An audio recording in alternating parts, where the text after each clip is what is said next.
This video contains subject matter that may be offensive and disturbing to some people.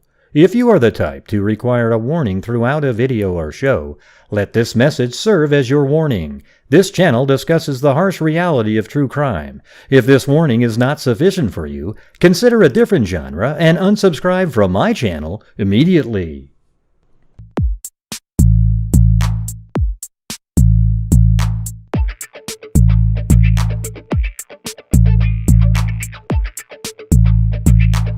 Come on, man. What's wrong with you? Huh?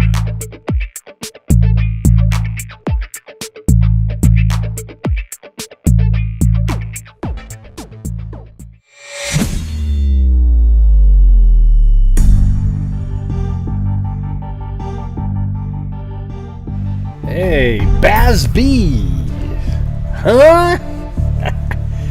I think that's Baz B's favorite line in the history of all mankind. It's like, huh? It's not really even a line. It's a word.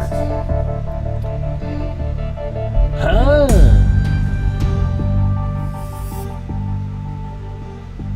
All right, 7 months, ashy snow.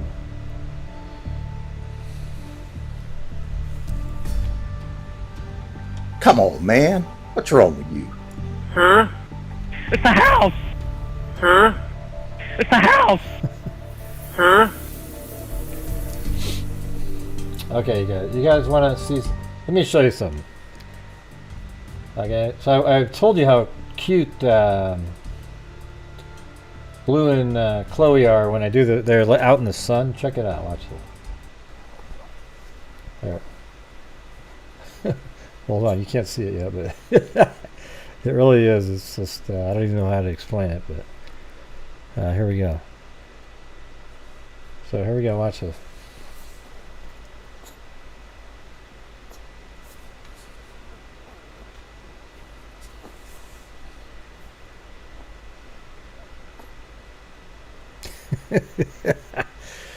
Look at how he just like gets so sleepy with the sun. And then he sort of comes out of it, and he tries to wiggle out, but then I put him back because he wakes up.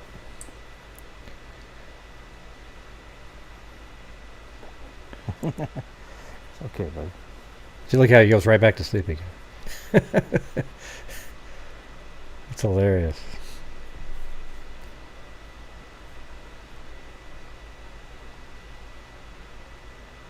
You can tell how little they are, though.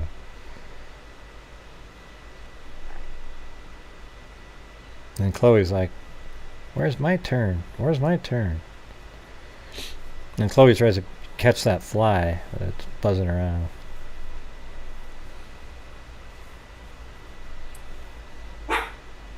Nope, there goes one of them in the background.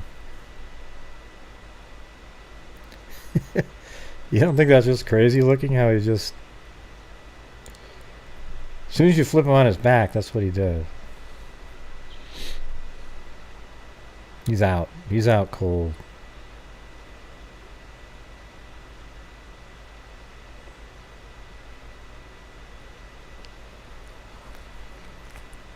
There you go. Back light. See, look how immediately she's in the same mode. Watch.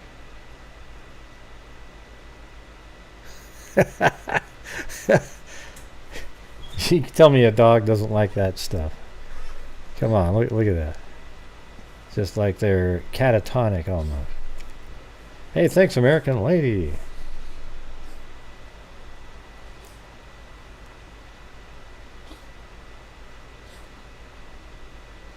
Isn't that crazy? And Blue's doing that weird coughing thing over there.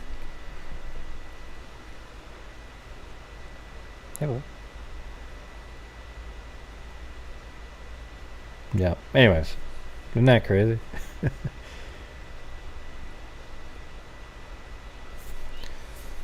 Yeah. I think they're so. I thought it was so weird. You put them in the sun like that, and they just immediately, once you flip them over, they turn into zombies almost.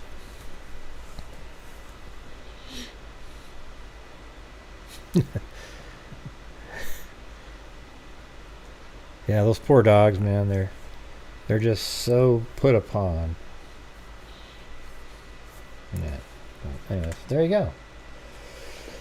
Thought I'd show you that. I thought it was pretty weird how they're like that. 41 months. All right. It's a long time.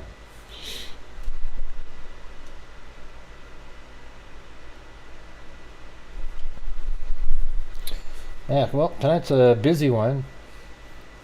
Not even sure where to start. I'll just start off with the Kohberger stuff. Let me get the music. I got air conditioning going, so it's kind of loud.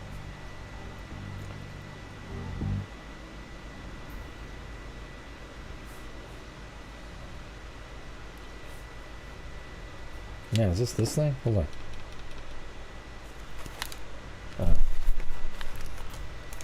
Oh, wait, hold on a second. I think it's the fan.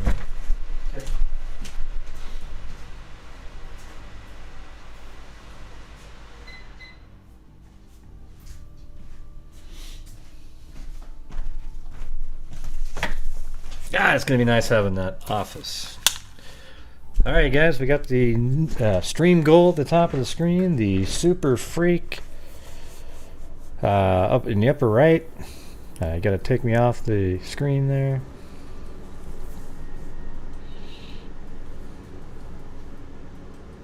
I was able to get an identity for... Huh? Oh, that person? Okay. Because you mentioned Peaches. I think you were the one that emailed me then. Yeah. How were you able to get that? I don't even know like how you're familiar with any of that information. You didn't respond to the email I sent back. I don't know why you don't get notifications. I think YouTube only does 2 or 3 a day, but this is only the second show. We're doing the Shabusiness case in the daytime. I'll get back to the Border Patrol one, but this one's going on now. I'm a day behind. I'll always remain a day behind the way I'm doing it. So.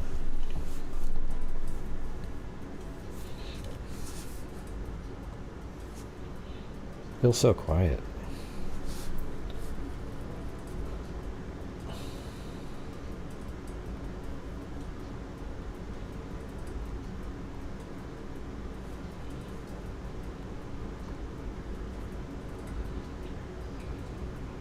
Okay, a couple different things with Kohberger. They have their alibi. I'm not even sure why they have these things. I mean, this document here. Come now, Bryan C. Kohberger, by and through his attorney of record, Ann C. Taylor, public defender, and hereby files notice in response to the demand for alibi and in compliance with Idaho Code 19519 and Idaho Criminal Rule 12.1. Mr. Kohberger notes that Idaho Code 19519 preserves his constitutional right to silence as well as to testify on his own behalf. Mr. Kohberger stands firm on his constitutional right as well as statutory recognition of that right. Noteworthy is that an alibi indicates a line of proof by which the defendant attempts to show that he could not have committed the crime of which he's accused because he was elsewhere at the time. Well, here's the thing is, it may be your Fifth Amendment right, but if you have an alibi, you would immediately say it. You're not going to wait around and wait for a trial to happen to then do your alibi. Right? It's stupid. Noteworthy is that an alibi indicates a line of proof by which the defendant attempts to show that he could not have committed the crime of which he is accused because he was elsewhere at the time. Defense and a defendant's denial of the charges against him does not constitute an alibi, but as soon as he offers evidence that he was at some place other than where the crime of which he is charged was committed, he is raising the alibi defense. Mr. Kohberger's defense team continues investigating and preparing his case. Evidence corroborating Mr. Kohberger's being at a location other than the King Road address will be disclosed pursuant to discovery and evidentiary rules as well as statutory requirements. It is anticipated this evidence may be offered by way of cross-examination of witnesses produced by the state as well as calling so what they're saying is I think they're Bethany Funk or something right there. I didn't see him. Well, yeah, because you were downstairs. Okay. I hereby certify that a true and correct copy the foregoing was personally served indicated below on the 24th day of July 2023.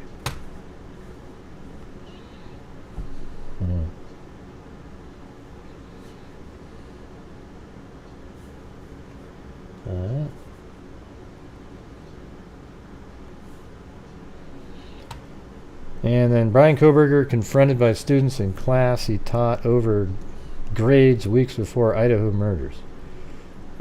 We sort of heard some stuff about this, but I'm just going to read it. Let's see. A group of students confronted Bryan Kohberger during a classroom debate a few weeks before the University of Idaho murders.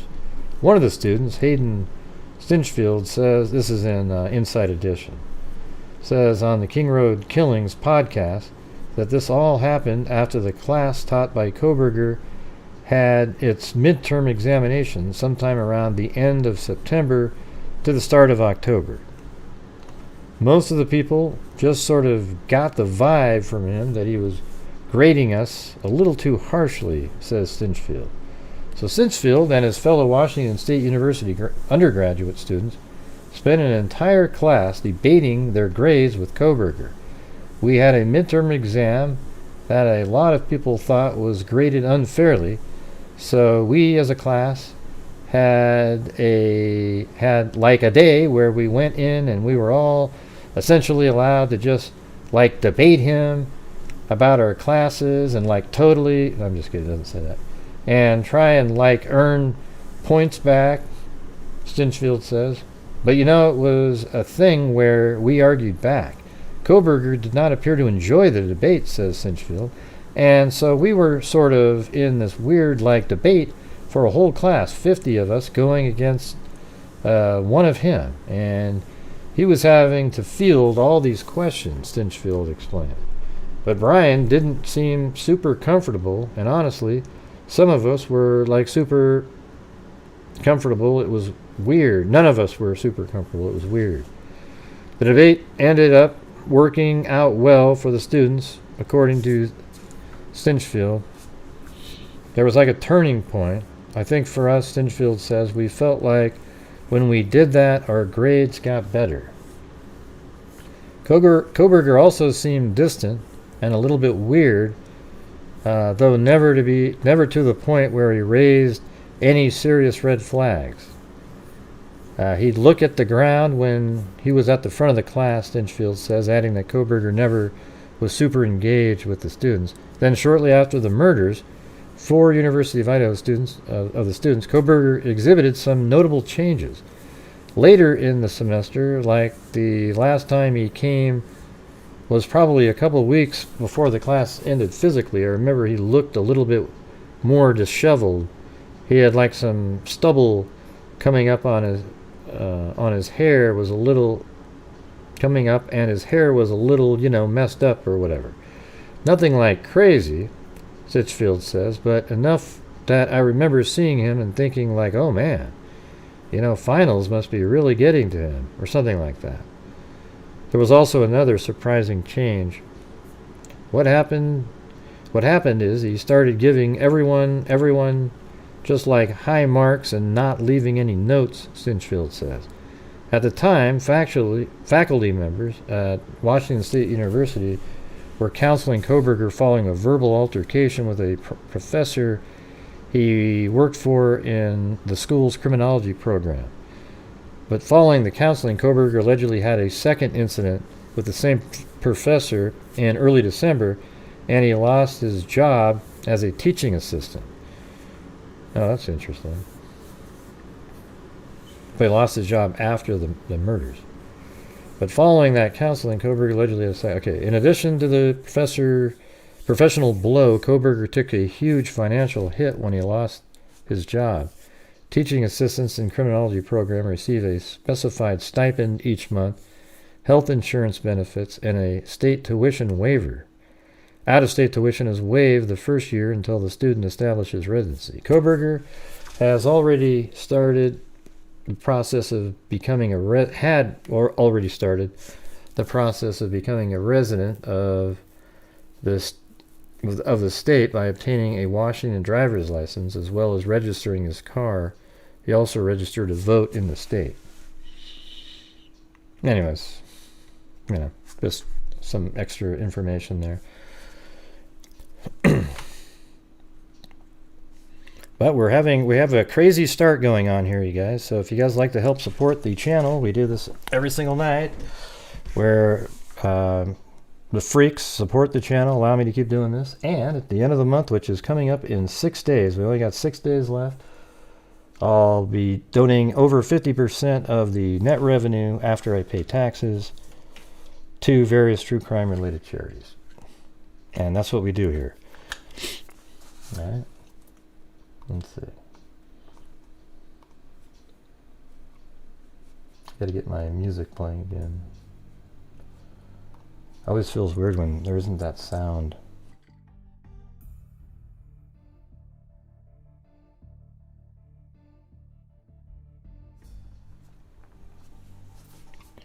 Yeah, the day freaks easily beat the goal and then some. Let's see. So that was true. What was true? That just seems like a pretty mundane story.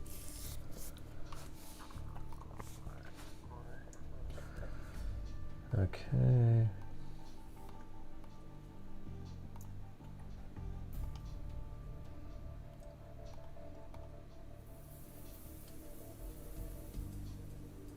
I'm trying to figure out which one to do next. Okay, I'll just do the Rex Heuermann article that was out there on also Inside Edition. That was from yesterday. Didn't see it. Yeah, we've donated 158,000 something to various true crime related charities since January 2020. But it's hard to do when you have nights where there's just kind of hey, thanks Texas Annie and American Lady. And the reason I have to push for super chats is there's no ad revenue on live streaming. So that's what kind of sucks, I sort of wish people would just know that and realize it and have it so I don't have to say something. But that is the way it is. There is no ad revenue on live streaming true crime YouTube. So the thing is it relies on all of your generosity. I just do the shows, right? Thanks, Texas Annie and American Lady and Julia Morales. This is the Rex Heuermann information.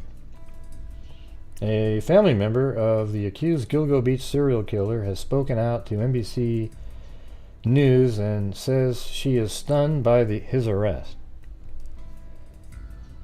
Yeah, I know, Cindy, but I can always tell when there's a start of a show a certain way. You always say that, but you're not the one that makes up for it later. You know what I'm saying? I mean, it's funny how you say that all the time. But anyways, thank you. You say that a lot, but I've been doing this for a long time, so I know sort of the flow. Sometimes it gets lucky at the end or something, but yeah. Right. So it's easy for you to say because you're not on this end. Let's see.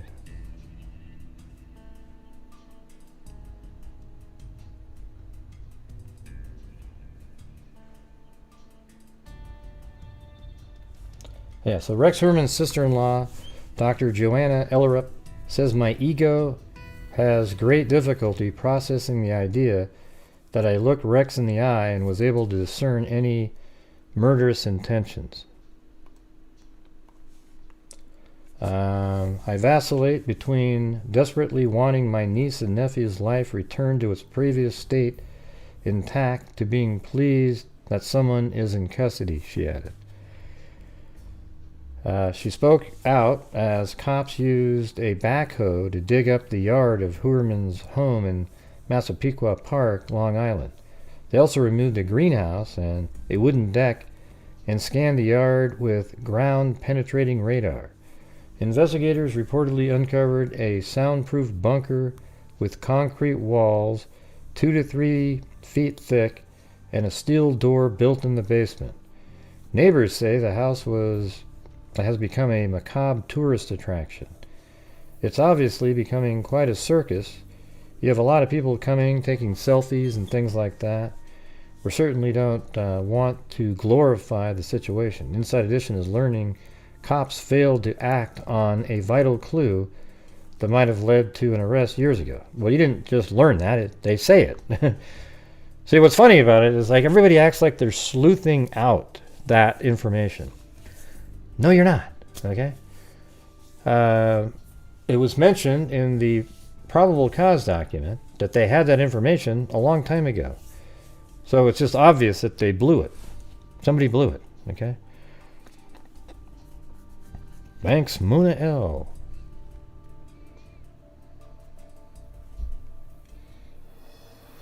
Yeah, you must have planned it out that way, Cindy. Must have planned it out.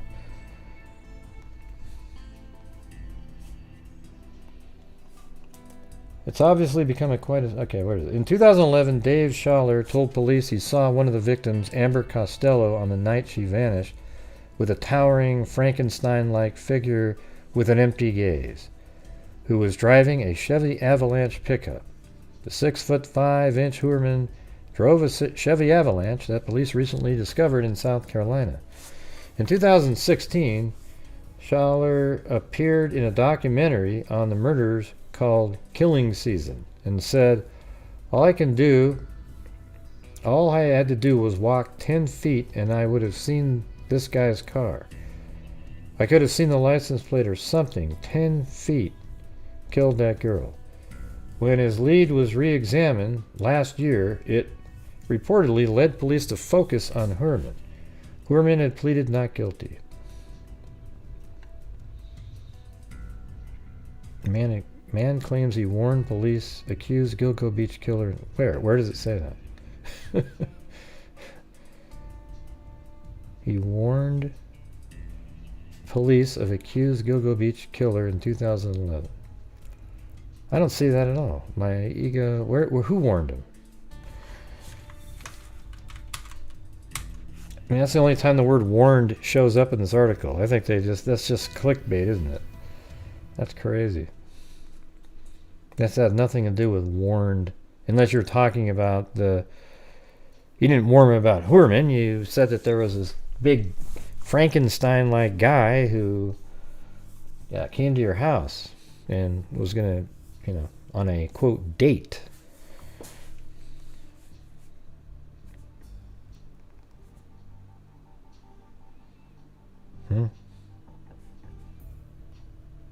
I don't see... I don't even see your... Oh, there's your gypsy.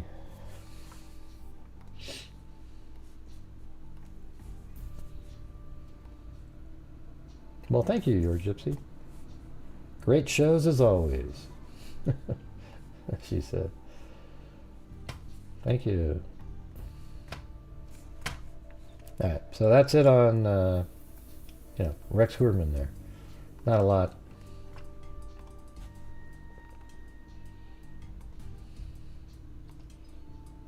All right, so let's. I'm gonna go back in time. Gretchen Harrington. So, girl 8 and women are missing. As Marple Township police continue to look in vain yesterday for clues to the whereabouts of 8-year-old Gretchen Harrington, police in another Delaware County community were searching for a 20-year-old woman who disappeared Friday night after an evening with friends. Collingdale Police Chief Elmer Andrus said yesterday that Debbie DeLozier of 87 Upland Terrace and a clerk typist in the Delaware County court was last seen. They're not related, though, it says. Meanwhile, Marple Township police continued their intensive hunt for Gretchen Harrington, who disappeared Friday. She is the daughter of the Reverend Harold Harrington, a Presbyterian minister.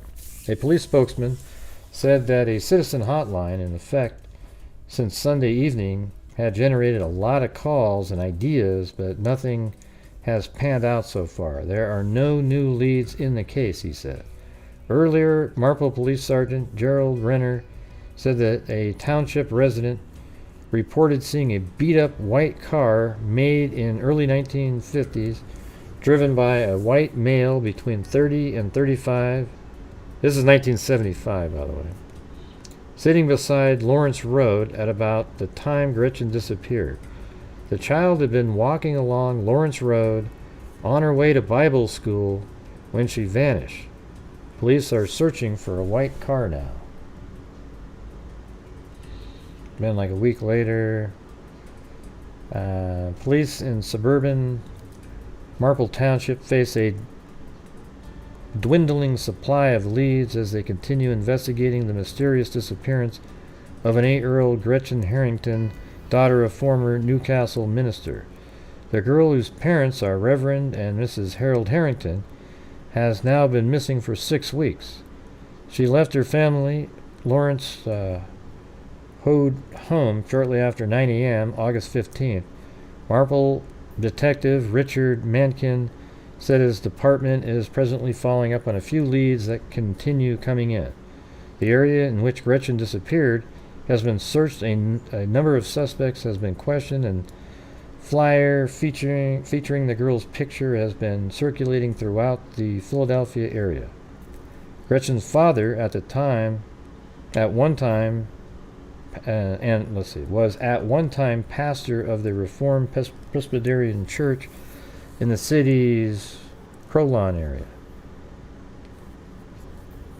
He now heads the Reformed Presbyterian Coventry Church in Marple Township.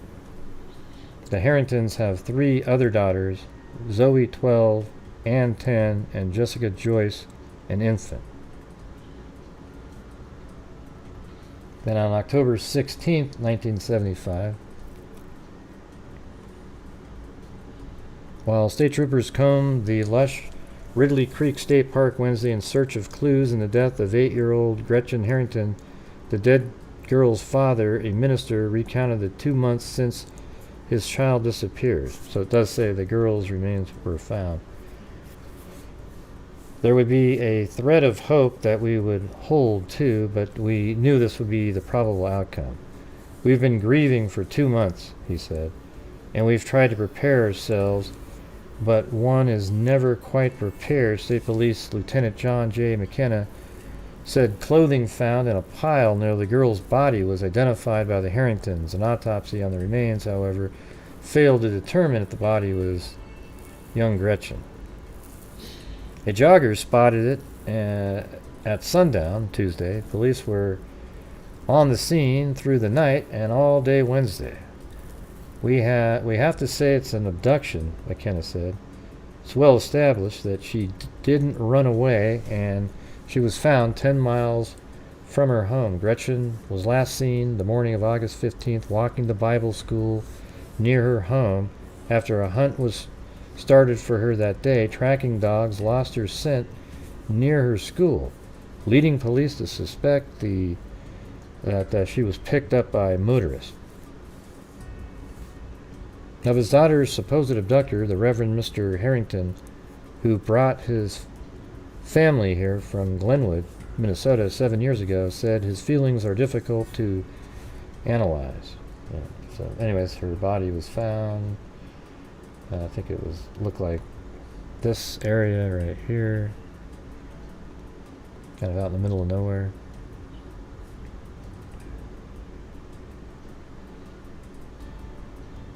And then we have this that was 1975. And here we go, another one, everybody. DNA. Hey, Caligal 3, thank you.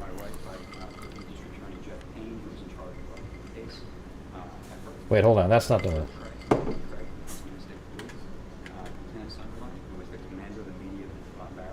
Yeah, that's not the one. I fixed the audio. Hold on a second. I can fix the audio on this. Way better. Good afternoon. I'm Jack Stolzheimer, the District Attorney of Delaware County. I'm joined here from my right by Deputy District Attorney Jeff Payne, who is in charge of our cold case effort, by Trooper Eugene Trey from Pennsylvania State Police, Lieutenant Sunderland, who is the commander of the media barracks of the State Police, and by the Chief of Marple Township Police Department, Thank you, Bryan Peter. Kohberger. We're here today to announce the arrest and the charging of David Zandstra. David Zandstra murdered in 1975 an 8-year-old girl named Gretchen Harrington. David Zandstra is, ladies and gentlemen, a monster. He is every parent's worst nightmare. Yeah. This is a man who is... So let me pause it right there for a second and then play it, show you the... there he is. So here he is right here. Thanks, Mindy23. Look at this. Wayne Church ordained new minister, David Zandstra. An installation service will be held this evening at the Christian Reformed Church, Valley Road, for Reverend David Zandstra, who will be ordained and installed as a minister in the Christian Reformed denomination. Participating in the service, blah, blah, blah, blah, blah. But anyways, he was made serving as home missionary denomination. Reverend Zandstra will form a new congregation in that area. So this is 1965 here, 10 years before Gretchen Harrington went missing. a remorseless child predator who acted as if he was a friend, a neighbor, and a man of God. And he killed this poor little girl. The story is in the criminal complaint, but let me just fill you in on how this all went down. In 1975, in August of 1975, Gretchen Harrington was an 8-year-old girl. She had been attending Bible camp at 2 different churches all during the course of that summer. One is at Trinity Chapel on Lawrence Road in Broomall. The second is her father's church, the Reformed Presbyterian Church. David Zandstra was the reverend at the first church, the Trinity Chapel. He is a family friend of the Harrington's family because Gretchen's father was the reverend at the second church. And the way Bible camp was running that summer is they would start first at Trinity Chapel Church at about 9:30 in the morning, and then they would move over, be given rides over to the second church, the Reformed Presbyterian Church, sometime around 10 o'clock in the morning. Gretchen Harrington on August 15th decided to go to Bible camp. Her family had just had a new baby. She usually walked to the first Trinity Chapel camp with her sisters, but this morning she didn't. They didn't go to camp with her because of the new baby at home. But her father and her family encouraged her because she had had perfect attendance at these Bible camps to go by herself. And that ended up being, as we can know, a fateful decision. This happened in a matter of minutes. This poor young girl who lived on Lawrence Road, 27 Lawrence Road in Broomall, started walking towards the Trinity Chapel. She was met in a car by David Zandstra, who she knew because he was the reverend at the Bible camp she was going to, and she is the father of one of her best friends. So when he offered her a ride in his car, of course she got in the car. According to David Zandstra's own statement that he gave to our friends at the state police, he got her in the car, drove her to a secure location, asked her to take off her clothes. She refused. He then ejaculated in front of her and beat her to death with his hands. He then disposed of her body, went back to the Trinity Chapel Church, and tried to act like nothing had happened. In fact, he worked with his wife when Mr. Harrington called to find out what happened to his daughter to report this to police. This man is evil. He killed this poor 8-year-old girl he knew and who trusted him, and then he acted as if he was a family friend, not only during her burial and the period after that, but for years. And he then moved on as a reverend both to Texas and I believe in Georgia, where he has served in that capacity. Our team here at the state police did an incredible job on this. Lieutenant Sutherland, I can't thank you guys enough. They have a trooper who's not here today, Andy Martin, who works for Trooper Trey, who's been leading our cold case unit at the local state police, and he's been working hand in glove with Jeff Payne. They were able to develop new information. All of these cold cases, as I'm told, requires some new information, a fresh set of eyes looking at the same information, and then somebody changing their story, somebody being re-interviewed, some test that didn't happen in the past. In this case, there was a cooperating witness whose identity we're going to keep confidential. She was able to provide information that she believed at the time, she's a friend of both Gretchen Harrington and the Zandstra children, that he was a potential monster. And from that, these troopers went down to Georgia, interviewed Mr. Zandstra, and he admitted to everything we have said here today. He murdered with his bare hands this poor young girl and then lied about it for 48 years. So I want to thank Pennsylvania State Police for this extraordinary work. I think this is a signal once again about how we... Yeah, I like how he didn't just sort of, that's a little bit Grady Juddish, don't you think? I mean, just absolutely, he's a monster. Never give up in law enforcement. Everybody in our community is important to us. When anybody is killed, it hurts all of us. We never rest. I can't thank them enough for the efforts that they put in here and have been working with Jeff, whose efforts are also deeply appreciated. I want to call on Chief Grafe, who is the Chief of Police in Marple Township, to talk a little bit about what this case means and the closure of this case to that community. But before I do that, there are also statements from the Harrington family and from the Missing and Exploited Children organization I think are very important for you and the media to also get across, if you would. The Harrington family is deeply, deeply grateful from the work of law enforcement to bring this to a close, but they obviously learned. Oh yeah, that was the April Tinsley case, Miss Smith. This is the that's Gretchen Harrington. Spend some time alone trying to process this all. So, Chief Grafe. Thank you, Jack. Thank you, Mr. District Attorney, and thank you, Lieutenant Sunderland, troopers that handled this case. Since 1975, this has really transformed our community in Marple. If you read the book recently released about Gretchen's disappearance and death, you can see on a grassroots level how it transformed this community. It was pre-August 1975, it was, Anytown, USA. Post that day, changed everything for the kids, for the parents, for the families, for everybody, because nobody could do anything anymore in the innocence that they used to do it before this happened. It's a sad day for sure, because I'm sad for our community in the sense that this even happened to begin with. We can't prevent evil all the time, but we can certainly hold it to account, and this proves, after 48 years, it happens. Law enforcement does that. I'm sad for Gretchen, I'm sad for her family, for a life unfulfilled, deprived of that because of pure evil and depravity. But I'm also humbled and very grateful for the men standing up here, as well as the men and the women who investigated this since 1975. We had, at least on 4 occasions in Marple Township Police Department, that we had investigators looking into this case and trying to get a resolution to it. It hurts that 2 of the main officers, Lieutenant Dick Mankin and Detective Charlie Lindy, didn't live to see this day, nor did Mr. Harrington, for that matter, which is tragic in and of itself. But from that day forward, the search for Gretchen was truly a community effort. There were volunteers, we had to beat back, from what I understand, to help in the search for her. It was a little primitive in 1975.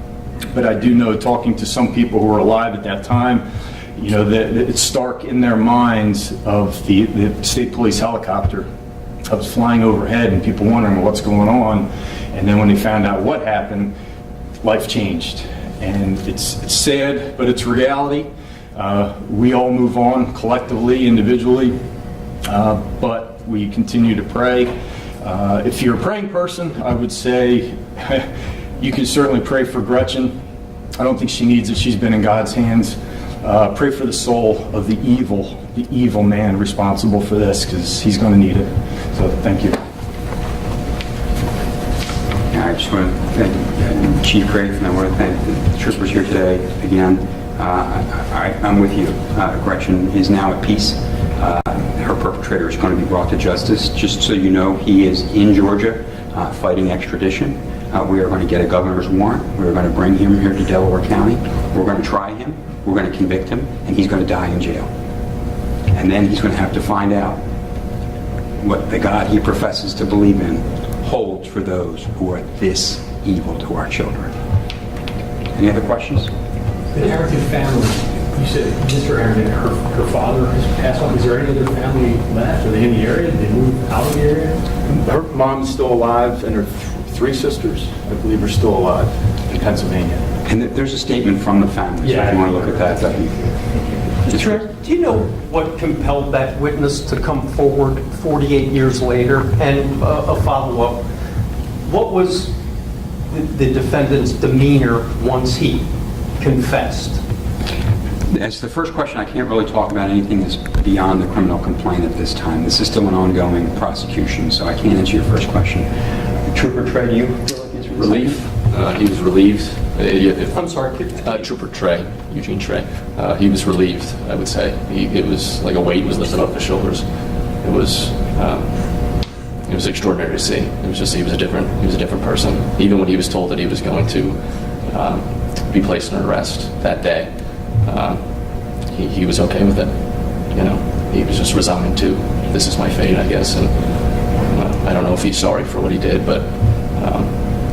Like I said, he just was a weight off his shoulders for sure. Did he expect ever being arrested for this? I doubt it, yeah. Can we talk about his access to children over the years in his ministry? Obviously, this presents as a possible praying field, you know, with his access. Do we have concerns that there are other families, maybe not as great as an impact, but... Great question, Joe. Yeah, based upon the information that was developed by the troopers, we are concerned that there may be more victims who might have been sexually assaulted by this man, this evil man. So I think the trooper will suggest to you that we need to be vigilant. If anybody has any information about that, if David Zandstra ever committed an act against you, please reach out either to District Attorney Jeffrey Payne or to the Pennsylvania State Police, Trooper Trey. Was there any indication, like, what was his life like now? Is he just an old man living in the country in Georgia? I mean, was he involved in anything? Is he active in this community? Or? I don't think we want to get into too much of that at this point. Again, we've got an upcoming prosecution, and we have to first get the guy up here, so we're working to do that, but I appreciate the question. Can you speak at all to the idea that there was DNA collected from Zandstra and how that may be instrumental in helping to solve potential other cases? And is there a concern that the church knew about this? Because he moved around to potentially 6 other locations throughout his ministry. Did he become a problem? And is there a concern that this was a larger cover-up? Well, to your first question, I can't really talk more about any DNA or anything like that at this point. Again, we've got an ongoing prosecution. The second question is always a concern, Maggie, when somebody has been in a position of power that he had, right? He was a reverend for a long time at churches all across, I think, Texas and Georgia as well after he left Pennsylvania. So again, this is potentially, there could be other victims out there. We would ask them to contact us. We want to hold him accountable for everything he did. We can do so, and I think officials in Texas and Georgia would want to do the same thing. I don't really have any contact with the church. I mean, he hasn't been at this church in 48 years, I think. I think he left shortly after all of these things happened. I don't know about any other disciplinary records. We were just dealing with the facts that we had before us. We wanted to get him to make the confession that he did, and now we've got his confession. We want to bring him here to get justice for Gretchen. Jack, knowing that, as Chief Grafe mentioned, this case changed people's lives. I had a woman tell me that her little sister, after participating in the search, was no longer allowed to walk to school by herself. Yep. has literally shattered people's innocence and ability to Just like Delphi. think that we live in a safe community. What does today do? I think it's a great point, and I do think that's what's wrong. Part of what's wrong anymore is people are terrified. I have two 17-year-old kids, and we were afraid. We live in Havertown. We were afraid to let them out of our eyesight when they were smaller children, in part because you just don't know. And part of that is the information. We have 24-hour news cycles now. We know about every bad thing that happens, it seems like, in the world at the matter of a moment. So some of that, we have to realize that most people in this world are good. And that most pastors, especially, and people who claim to be men of God, are good people. So we don't want to over-dramatize it, but there have always been people, and there always will be people, who are this cold-hearted, remorseless, and just evil people. Thank God there's law enforcement here to hold them accountable. And Joe, however long that takes, we're going to do it, because this young lady should be alive. What happened to her is just horrendous. It has changed that community, but it's to your point. These kind of cases, when we see them, they make people afraid. And we can't be afraid of each other. We still have to be able to live in a society where... Well, I put a filter on there to make it look like a true crime filter. So it's, I don't know if that's the look that it's not an 80s look or anything. It's just the look of it. We all believe that most of us are good people who want to do good things and care for each other's children. But the world isn't what it was in 1975, I can tell you that. And that's a shame. But hopefully, to answer your question, people will see that law enforcement does not rest. Pennsylvania State Police, Marple Police Department, District Attorney's Office, Delaware County, we did not rest, and we will not rest until this man is held accountable. If I could add just one more thing real quick. So not only does it initially fracture a community, I think, in the sense that, oh my God, I can't believe it happened here, but it quickly joins them all together, and I think it really brings everybody together over a short period of time, and then for the long term, it really cements relationships. I'm just speaking for Marple for sure. People looking out a little bit more for one another, for your neighbor, for your relative. So, I'm with the district attorney here. It feels like it's all the time, everywhere. It's not. Good still is much more prevalent than evil. We just don't hear about it, but we see it at that level, and something like this brings it out, as tragic as it is. Chief, what's it feel like to solve crime 48 years later? Talk to that guy, he solved it. It's great from my standpoint, but these guys I would solved it. echo what the chief said. It's tremendous. And Corporal Martin, Andy Martin, obviously, he picked the case up, I believe, in 2017. It has been running down different leads. There was another suspect who he was able to eliminate, and then obviously he turned his focus to the Reverend. And he was tireless in the things that he did, and he brought me into the case a few months ago, and we went and spoke to Mr. Zandstra on just sort of the pretense of just a regular conversation, and and obviously we ended up where we are today. But it's a tremendous feeling. It was an incredible few hours, for sure. You had mentioned that he felt like a weight was lifted off his shoulder. Mm-hmm. Did he present it to you? Did it take a lot of crying, or was he ready to give it up? Yeah, I don't think I want to go too much into that, unfortunately. But just to that question, I think that should be the motto of the state police. They're relentless in seeking justice, and they get it done. That was the question. What does the resolution of this case say? What is the message that this gives to the community about your department? We in law enforcement take an oath. We stand up for every single person in our community. We care passionately about everybody. And no matter how long it takes, no matter what effort it requires, we're going to get the job done. 48 years is a long time. I was 12 years old when this poor little girl, and I lived in the town next door, was killed. For us to be able to put her at peace and knowing in my faith where she is, letting her know that we care. I can't see Daphne's comments. I'm not sure if she's not signed in or something. We never gave up. That means everything. And I think everybody in Delaware County and everybody through Pennsylvania, these state police are the best and the brightest. They do not give up. And we will never give up on anybody in our community. Thank you. Jeff, did you say something? Jack, do you remember this case when you were 12? barely remember 2 weeks ago anymore, Joe. I remember a little bit at the time that there was news stories and stuff. There was a lot more newspapers and things at that time. But we're all in Delaware County where everything is pretty parochial, right? And Havertown and Broomall are next to each other. But yeah, and as I came into the job and knew about the case, it really is striking. And to be able to have them solve it, after all that time meant a lot. Was the Reverend the person in the investigation in the initial, when the crime initially occurred? I'm sorry, sir, who are you? Was obviously a bystander. Okay. Friend of the family, actually. But. Okay. I can't tell you about what happened in 1975 during the investigation. Okay. No other questions? I'm going to let you guys get on to other news. Thank you. Thank you very much. Thanks. Good job. You guys all right?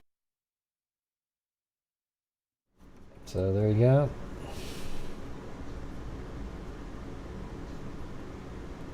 I think from that, there's a book out there called, let's see, Marple's Gretchen Harrington Tragedy. Kidnapping, Murder, and Innocence Lost in Suburban Philadelphia. A book. So there's a page in there. Gretchen's sister Anne and Zoe had walked with her the other days that week. The girls would walk up the hill a few blocks to a traffic light and then cross busy Lawrence Road to the Bible school, according to state police in news reports. But on the days she disappeared, Gretchen was alone. Her father watched her leave the house and walk up the hill in her blue sneakers. Reverend Harrington and the rest of the family's routine was disrupted that day. Ina Harrington had just come home with their newborn daughter, Jessica. The day my wife came home from Bryn Mawr Hospital, Gretchen was murdered. Reverend Harrington would later tell a newspaper reporter. There are differing versions of exact time when people realized Gretchen was missing. Reverend Harrington reported that his daughter was missing at 11:29 a.m. according to a Marple police incident report filed that day. A news report said that Reverend Harrington first realized Gretchen was missing when several of her friends came to the front door of the church Man's without her at about 1:01 p.m. Not sure what a man's is. He checked the classes and was unable to locate her. Reverend David Zandstra, look at this guy's name is in this freaking book. Reverend David Zandstra, the pastor of Trinity Chapel, recalled he notified police that Gretchen was missing after one of the Bible school teachers told him she was not in class. The first hour of the Bible school was conducted at Trinity Chapel before the kids, numbering about 60 and various ages, were sent to the Reformed Presbyterian Church nearby. I was running a Volkswagen, but with a certain amount of children to bring them to the church building. When I got there, I think one of the teachers from Gretchen's class asked me if I had seen Gretchen, Reverend Zandstra said in a recent interview. She said, I thought Gretchen might be with you, and I said no. She said, she's not here. Reverend Zandstra continued, either I called or went to the pastor Harrington's house and then confirmed that she had left to walk up the street, and I said she's not here. I must have, at that point, called the police. Thank you, Kathy Chapin. Man, I thought that was broken. Cindy said it wasn't broken earlier. Let's see. Margie Zandstra, the Trinity Chapel minister's wife, said she remembered Reverend Harrington coming up to the church and saying, she's gone. I know she's... Isn't that weird when you see, like... I mean, he's listed in there and they're actually talking to... referring to the victim's father, who's also a pastor.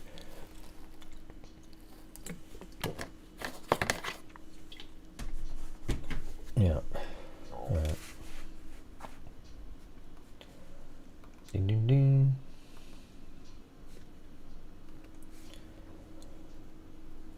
Chapel minister's wife said she remembered Reverend Harrington coming up to the church and saying, she's gone.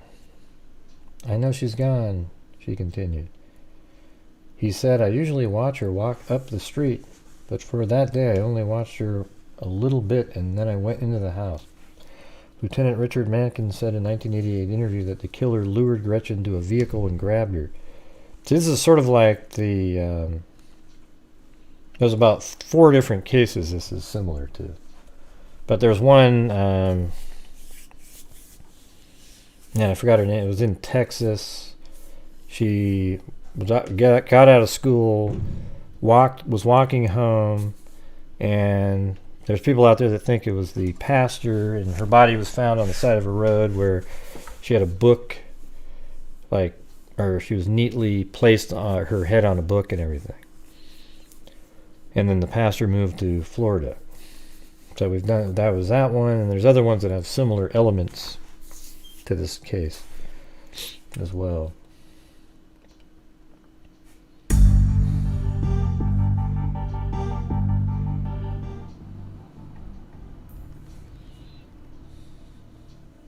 Yeah, that's kind of similar. I think your last name starts with a B, if I remember right. Or something, there's a B in there somewhere.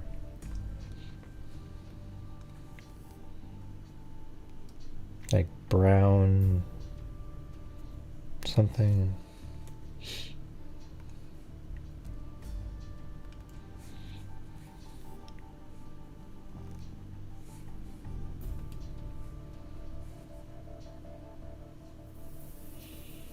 Okay. So I'm going to do this other one. Morgan Jade Violi. So going back in time here.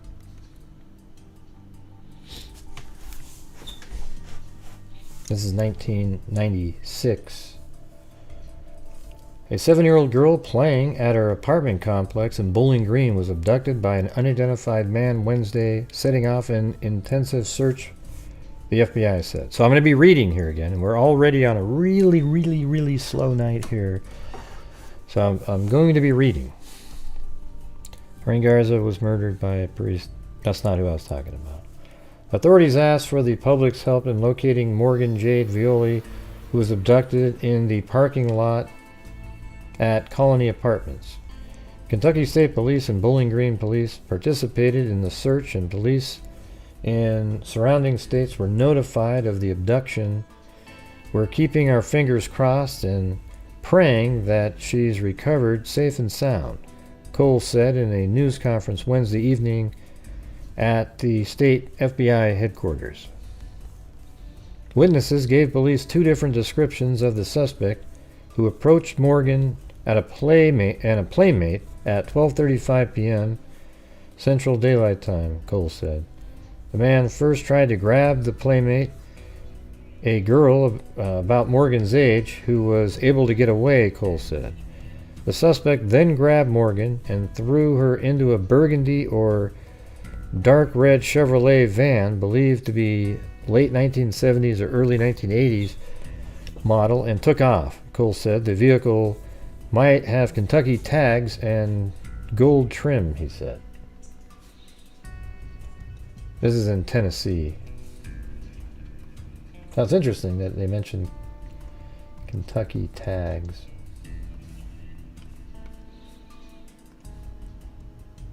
Now, the mother of a 7-year-old girl abducted from her suburban apartment complex set up an anxious vigil by her telephone yesterday, fighting despair for news of her daughter. Police said a young playmate and an adult saw Morgan Jade Violi, a girl with brown hair and hazel eyes, pulled inside a full-size Chevrolet van Wednesday by a man who first tried to grab Morgan's companion. Thank you, Caligal 3. I appreciate it. You're very generous.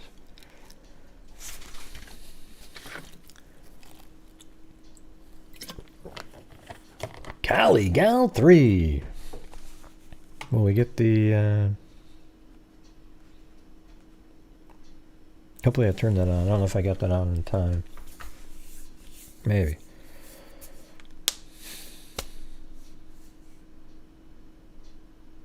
Who knows? it would have went like that.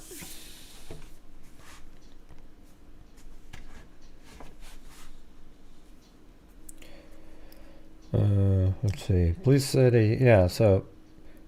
a young playmate and an adult saw Jade Violi, a girl with brown hair and hazel eyes, pulled inside a full-size Chevrolet van Wednesday by a man who first tried to grab Morgan's companion. Isn't that amazing? Just the fate right there. I just hope I get her back, said the girl's mother, Stacy Violi, inside her apartment where the FBI told her to stay by the phone. I know she's scared. Her voice trembling, Viola glanced repeatedly over her shoulder yesterday for local news updates to interrupt Oprah Winfrey. She leaped for her ringing telephone every time. Wrong numbers and hang-ups took on a whole new significance. Police said they had no suspects and offered $5,000 reward for information leading to the kidnapper's arrest or indictment. The abduction came just hours after Violi was awarded custody of Morgan and her two sisters in a divorce from Glenn Violi during a hearing in Warren District Court. That's going to make you wonder about him. Glenn Violi, who was at work when Morgan was abducted, took a polygraph test for police, according to his mother, Nancy Violi. Authorities did not identify him as a suspect, but police said no one was being ruled out. Stacy Violi said she was certain that he was not involved in his daughter's disappearance. The court thing was really no big deal, really, she said. Our past history has been pretty rocky, but if he was going to take one daughter, he would have taken all three. Right, exactly. He loves the other two just as much as he does Morgan. Violi rushed to the wife's apartment. I mean, so that sounds like a good breakup. I mean, when you have a wife that's complimentary of or an ex-wife of the husband, you know, that's when you know it's not like this big battle going on. Abductions of children overwhelmingly involve family members, according to the National Center for Missing and Exploited Children. There you go. That's one of the organizations we donate to. It's estimated 3,200 to 4,600 children are abducted each year by strangers, but 354,100 children are abducted by family members. A spokesman for the center, Julia Cartwright, said that in most abductions by strangers, a girl is pulled off the street by force and placed in a car. Most often, these children are lured with the purpose of committing another crime, such as sexual assault, she said. This is the primary motivation.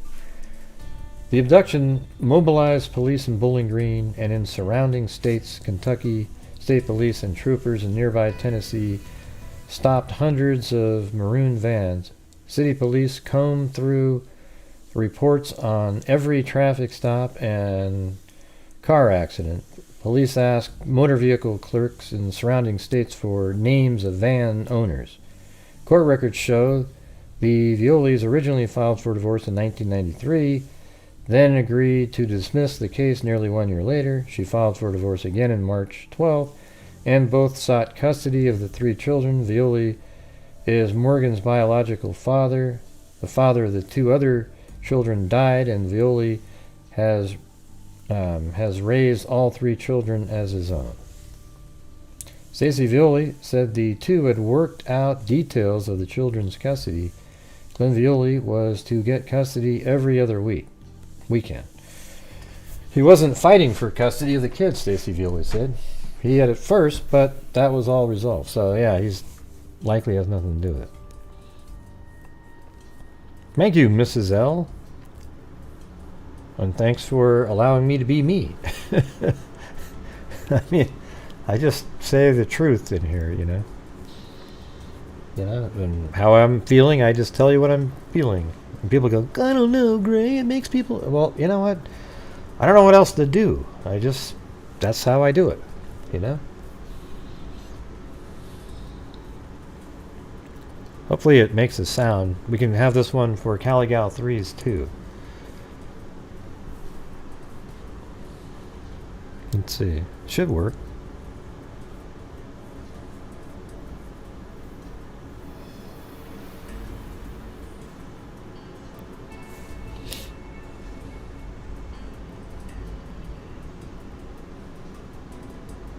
I don't see it.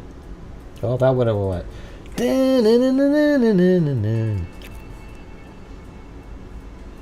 It's on though. I'm not sure why it's not playing. Oh, there it is. I'm glad you couldn't see me. It scared me because I had resigned to it not playing. And there it goes. Well, that's for Caligal 3 and Mrs. L. That's a nice comment. Thank you. Tense community keeps up search for its missing girl. So this is what they say the guy... Later on the sketch, he looks like somebody put a bowl on his head and just cut a line right across. There is an uneasiness here, a noticeable discomfort, signaling a community on alert. It's in the yellow ribbons that adorn business fronts, car antennas, and shirt collars. The averted glance of a child as he sidesteps strangers' path, the influx of news and law enforcement agency patrolling the streets. 7-year-old Morgan Jade Violi, abducted Wednesday in front of her suburban Bowling Green apartment, is still missing.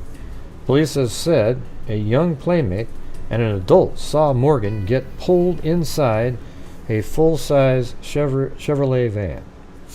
So that gives credibility completely to an abduction.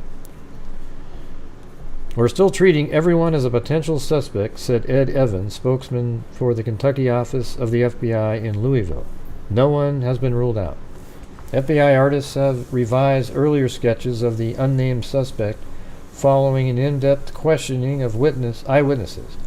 The drawing, released early yesterday, depicts a white male with facial features similar to those in the original composite, but with considerably longer hair. Although authorities would not comment on whether family members are possible suspects, the girl's father, Glenn Violi, said he has taken 2 FBI lie detector tests. The one he took Wednesday was inconclusive, he said, but he passed a second one on Thursday. The abduction came just hours after the girl's mother, Stacy Violi, was awarded custody of Morgan and her 2 sisters during a hearing in her divorce from Glenn Violi. All I'm going to say is that I did not do it. Yeah, I don't think he did. You can just tell by the way it's sounds like she's complimentary of him. They had a pretty just amicable whatever, situation going on there, no big deal. And yeah. And there's a witness of a van pulling the girl into the car. He wouldn't have had to do that, right? He could have just driven up and got her in the car at some point with nobody else really noticing, and she would have got in easily and done that, but there was no reason.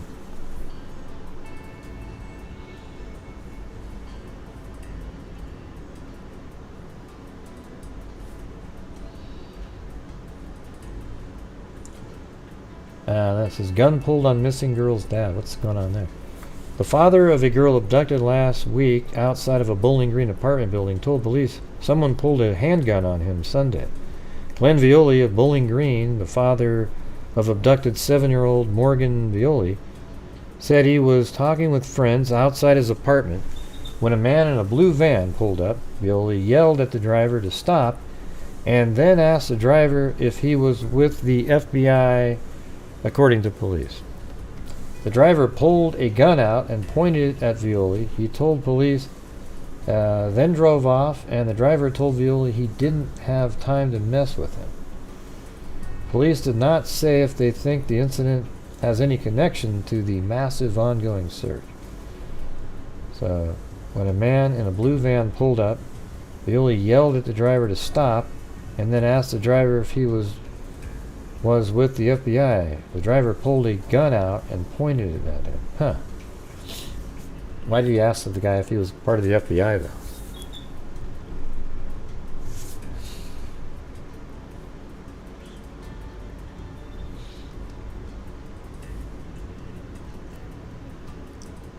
Okay. A body thought to be missing 7-year-old Morgan Violi of Bowling Green has been found in a field near Springfield, Tennessee. The FBI said at a news conference last night. That's right. She was found in Tennessee, but is from Kentucky.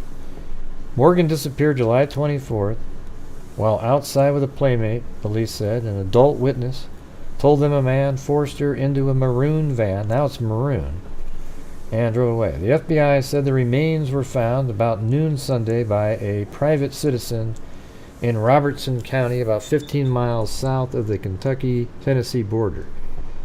There are a number of indicators that lead us to think that this may be Morgan.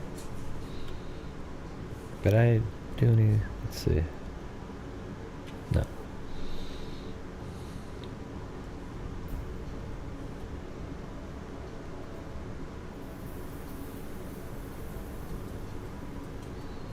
Let's see. However, we are not ready at this time to say this is definitely her. Cole said it could be 4 to 5 days before positive identification is made. If these remains are determined to be Morgan, it will be tragic, but it may provide a new focus. He said the site where the body was found could yield evidence that would be helpful in solving the case. Cole wouldn't say if there was any preliminary indication as of the cause of death. He said the remains have been in the field for some time. Glenn Violi, father, was quoted in a copyright story in the September 11th issue of the Daily News of Bowling Green as saying he expects to be arrested in the case, although he continued to deny any involvement in the girl's disappearance.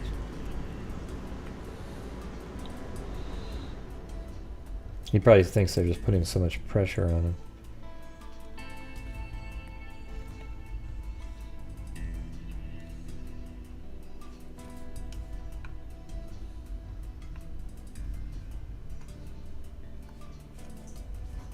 The next one?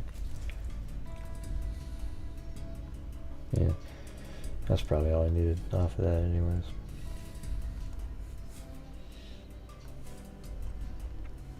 Okay, so then it was identified as hers. Warren Elementary School Principal Bill Franklin thought his school was prepared for the worst, but the school was grief-stricken yesterday when the announcement was made that remains found in White House, Tennessee were in fact those of 7-year-old Morgan Jade Violi, who disappeared July 24th from her Bowling Green apartment complex. Murray Marks, a forensic pathologist at the University of Tennessee, Knoxville, matched the photograph of Morgan with a video of her skull. The teeth were a perfect match. They fit like a glove. Morgan disappeared while playing with another girl at the Colony Apartments on Shive Lane. I wonder if those are still there.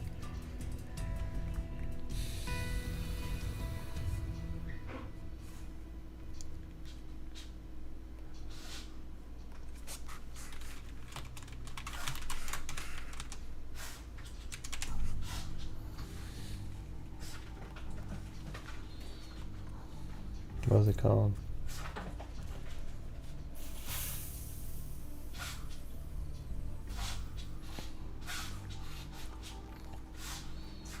Colony Apartments on, probably not, well, it could still be there, it's not that long ago.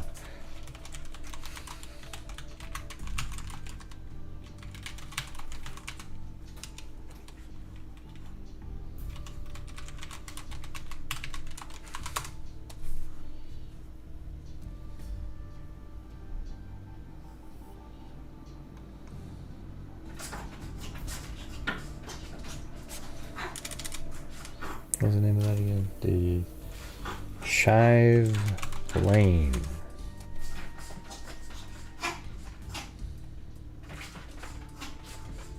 So maybe these?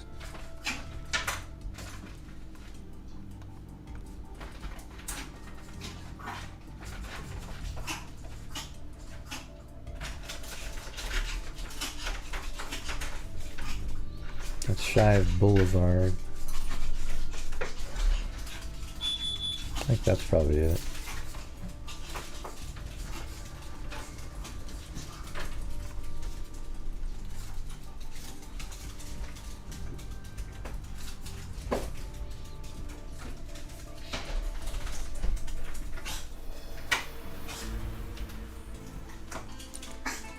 Where was that again? Let me go back to the last article really fast.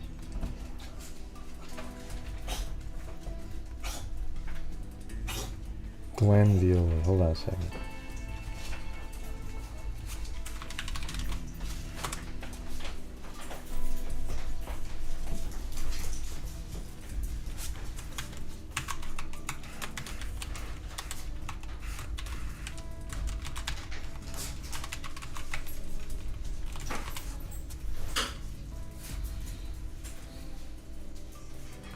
Alright. He's like my age. I just want to see if those are the right apartments.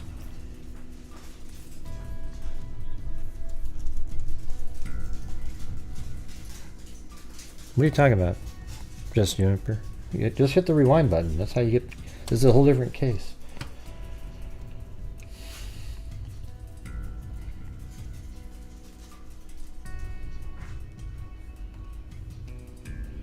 And this is Shive Lane, right? I bet it'll be in here. Oh, that's his mom, her mom, not him. Shit.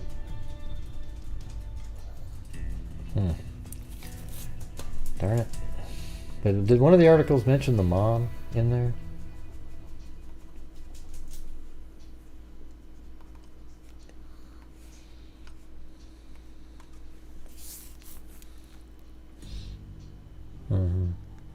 I think it was in the one before.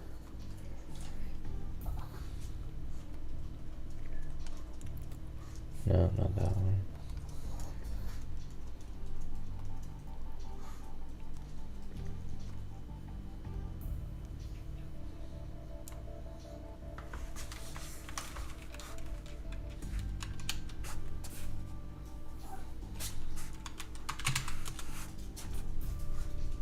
Stacy.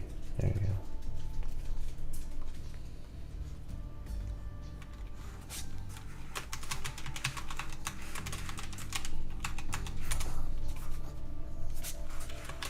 Bowling Green. Yep, she's the same age.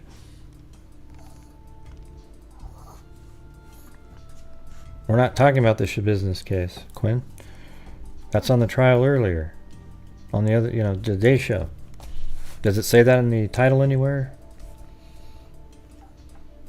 I guess it's possible that the thumbnail didn't pick up again, but...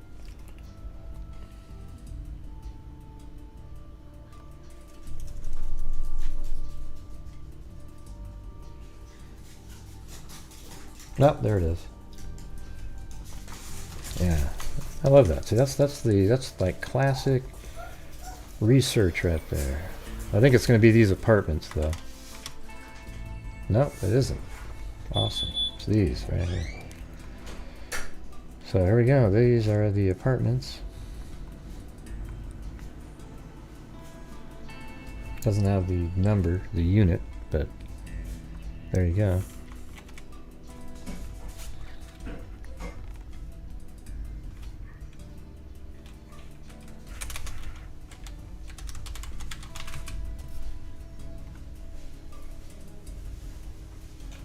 Alright, but it has nothing to do with what we're talking about, Quinn. Yeah. That's why I always think you're like a troll. You always you're always trying to like do these weird comments, pushing boundaries all over the place, and nobody knows what the hell you're talking about. It's like, really? What does Shabusiness have to do with this case right here?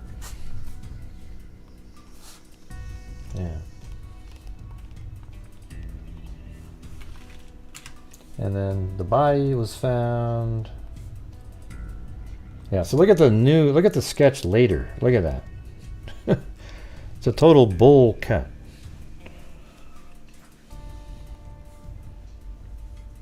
Child's body identified. But the school was grief-stricken yesterday when the announcement was made that remains found in White House, Tennessee were in fact those. So let's see where White House, Tennessee is compared. That's what I was looking for.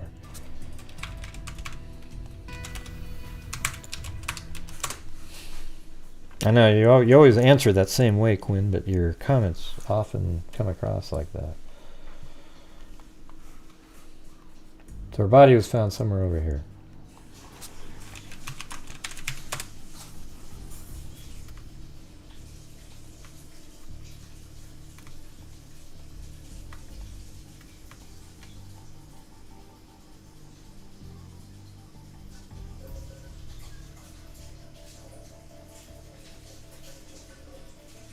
Oh, there we go. Yeah, so there he is. How many miles is that? It's a straight shot. Oh, yeah, 40 miles probably driving.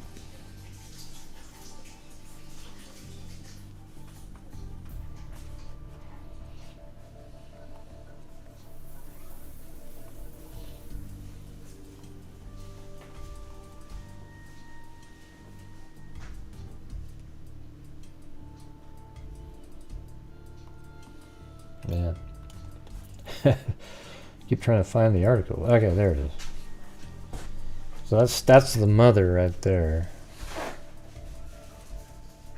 Stacy. FBI defends late information, says evidence links van found in July with Morgan's death. The burgundy van that whisked 7-year-old Morgan Violi away to her death in July was found at a Franklin, Tennessee truck stop 2 days after her disappearance. But 9 months later, her killer remains at large. Man, if they still have that van, they should be able to... I mean, I don't know if they do, but if they had collected anything out of it, it would have been great. Deflecting criticism that it has been sitting on information, the FBI yesterday revealed that forensic evidence in the van was linked to Morgan's kidnapping. Officials said that they made a deliberate decision to wait for complete test results before acknowledging that they found the van within 48 hours of the child's abduction. I can't get into the specifics, said Special Agent David Cole, who heads the FBI in Kentucky. The child's mother, Stacey Violi, and her family declined through the FBI to speak to the media yesterday.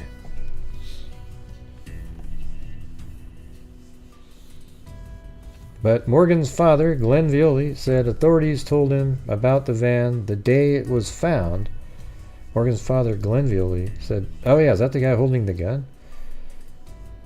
It was found. He said that following yesterday's FBI media briefing, investigators told him he still is considered a suspect.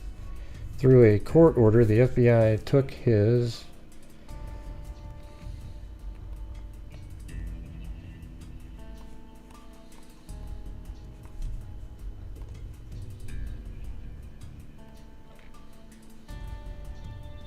fingerprints 6 weeks ago and has subjected him and his friends to lie detector tests. Morgan was grabbed by a man driving a burgundy van while she played outside her mother's Bowling Green apartment. At the time, her parents were estranged and were fighting for custody of her. Yeah, that's a little bit misleading there. FBI officials are seeking clues to locate another van, a white Ford, that unidentified witnesses said they saw parked within 10 feet of the barn near White House. The barn is within 75 yards of a ravine where Morgan's remains were found October 20th.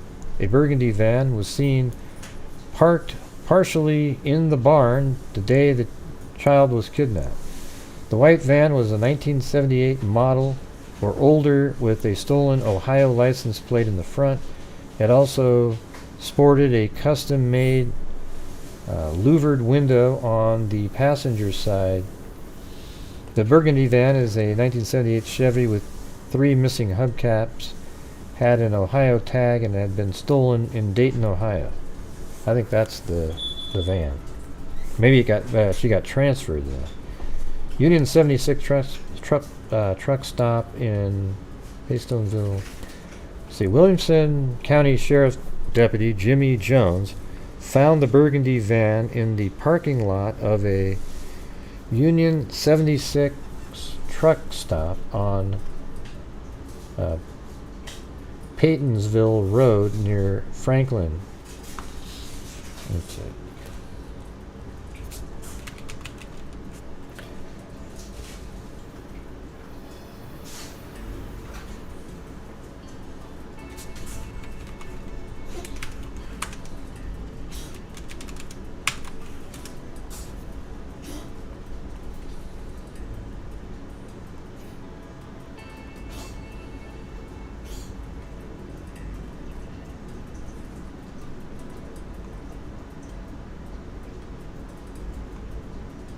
I bet that's it.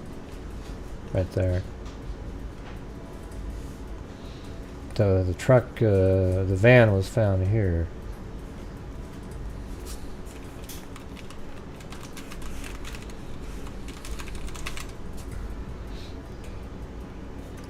So they, that obviously was left after dumping her body here, wherever she was found. And then on their way somewhere else, they dumped the van, or they lived somewhere around in here and took the van outside of the area they're from and then came back into the area. So I guess it's hard to say, really, for certain.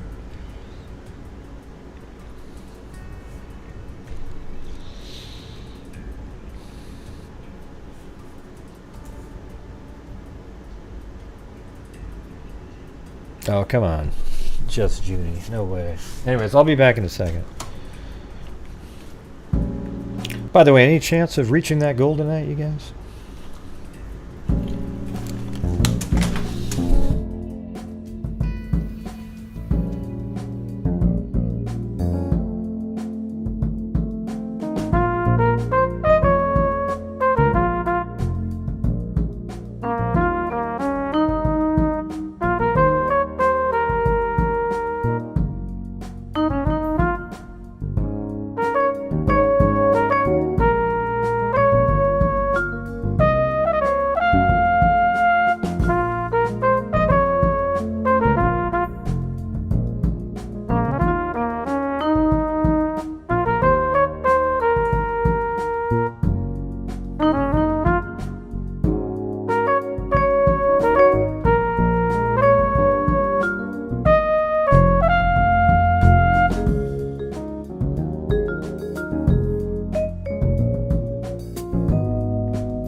Apparently not. Hey, thanks, Ashy Snow.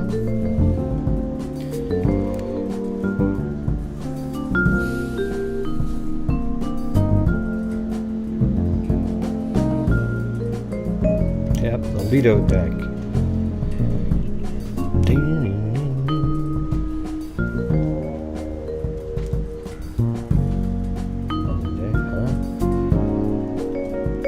Gray is so mean, Lady Lactuca said, but I haven't been mean, so nobody sent me to prison.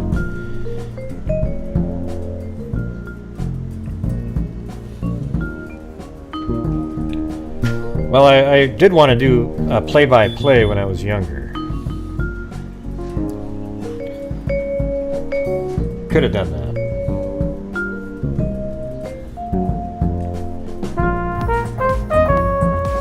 Why are you asking if Mrs. Smith is around, Daniel?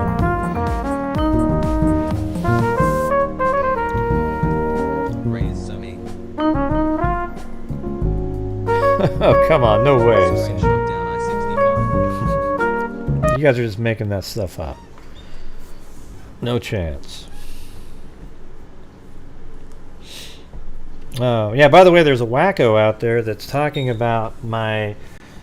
they're sharing screenshots of private conversations we had where somebody in the chat at one point put out a picture of a... they typed in a little tiny, like a bus, you know? And I didn't even know what it meant. And then later on, the same wacko, you know, the wacko that's just the stalker person out there, the stalker wacko ex-mod said, "They're calling it a short bus, Gray. That's what they're doing. They're making fun of people with..." And I said, "Oh, I don't even know. I didn't even know that's what it meant." Okay, I didn't even know what that meant when they put that on there. And then they said, and then I said, well, it's probably better than using the other, you know, derogatory terms that aren't really, people don't say anymore about people with mental challenges, right? You know, but I typed in the word, you know, it starts with an R and ends with a D, you know. Like, it's just like, I said it's better than calling them that. And I go, and I don't have time to micromanage everybody. Somebody put in an emoji that looks like a little bus or something. This is how the conversation went. And this person is trying to spin it into some other meaning. It's just unbelievable. Can you believe that? I don't even know where this... it's called being psycho is what it is. Yeah. I mean, what's a big deal? Like, if you know, when people say, "Oh, that person's riding the short bus." Okay, yeah, you know, I don't say that term myself too often, you know, but it's like, it's not like you're just kind of, we're getting way too sensitive as a society. Like, we're just like, you can't even say anything anymore. You have to be always worried about it. Like, ooh, what am I saying? What am I saying? You know, and in the conversation, what I said was absolutely, completely normal. It was a regular conversation. There was nothing wrong with it. But she tries to spin it around like I was making fun of or something, you know, people with mental challenges. I mean, if you read the conversation, you would go, oh, yeah, it sounds totally normal. But the people that she surrounds herself with are stupid people who believe any little nuance that somebody wants to say, so they turn it into something else. If they sat back and read it, how somebody else would read, you know, like if they just read the thing, how anybody else would look at it, normal people, you'd go, oh yeah, there's nothing there. I mean, I'll share it with you guys at some point. I got it, the screenshots. It's crazy. It's literally meaningless drivel. Yeah.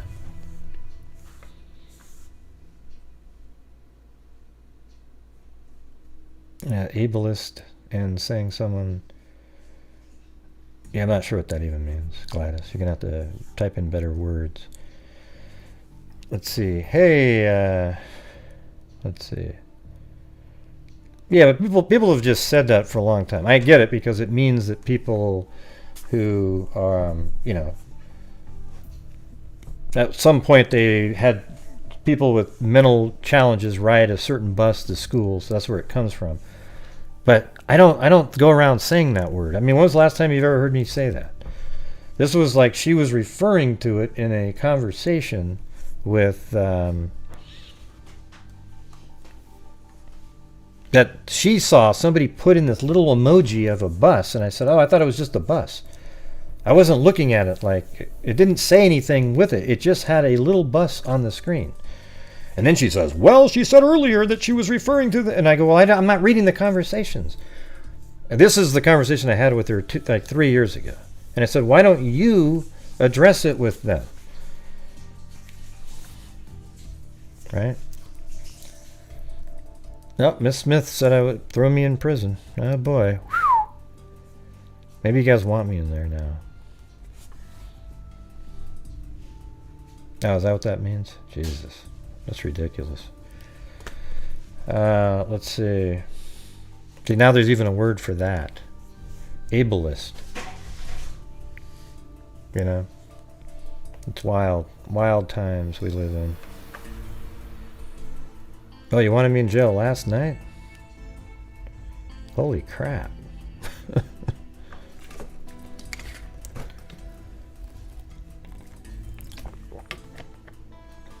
Yeah, they're just making... That's just really amazing. I mean, there's nothing even in it to attack me about, though. That's the thing. That's what I'm trying to say, is there's literally nothing in the exchange where it's something bad. It's weird. Yeah. But apparently Gladys is one of those ones that would be over there going, yeah, wow, wow. Let's see. Hey, thanks, Michael.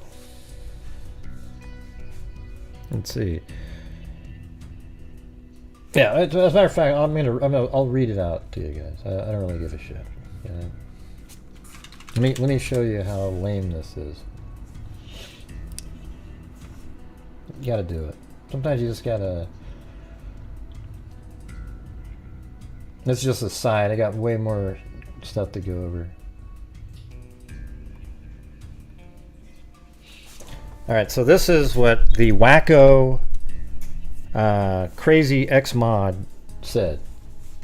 She goes, Greg, can you please address using a short bus? She said, using a short bus in chat all the time. It isn't okay to make fun of children that ride that.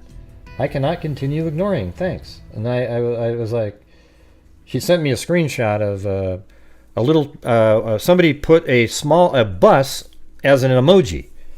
And I said, and then she says, or anyone using it for that matter, not specifically her, it's really something, you know, whatever. And then the next one was, I said, isn't that just a bus?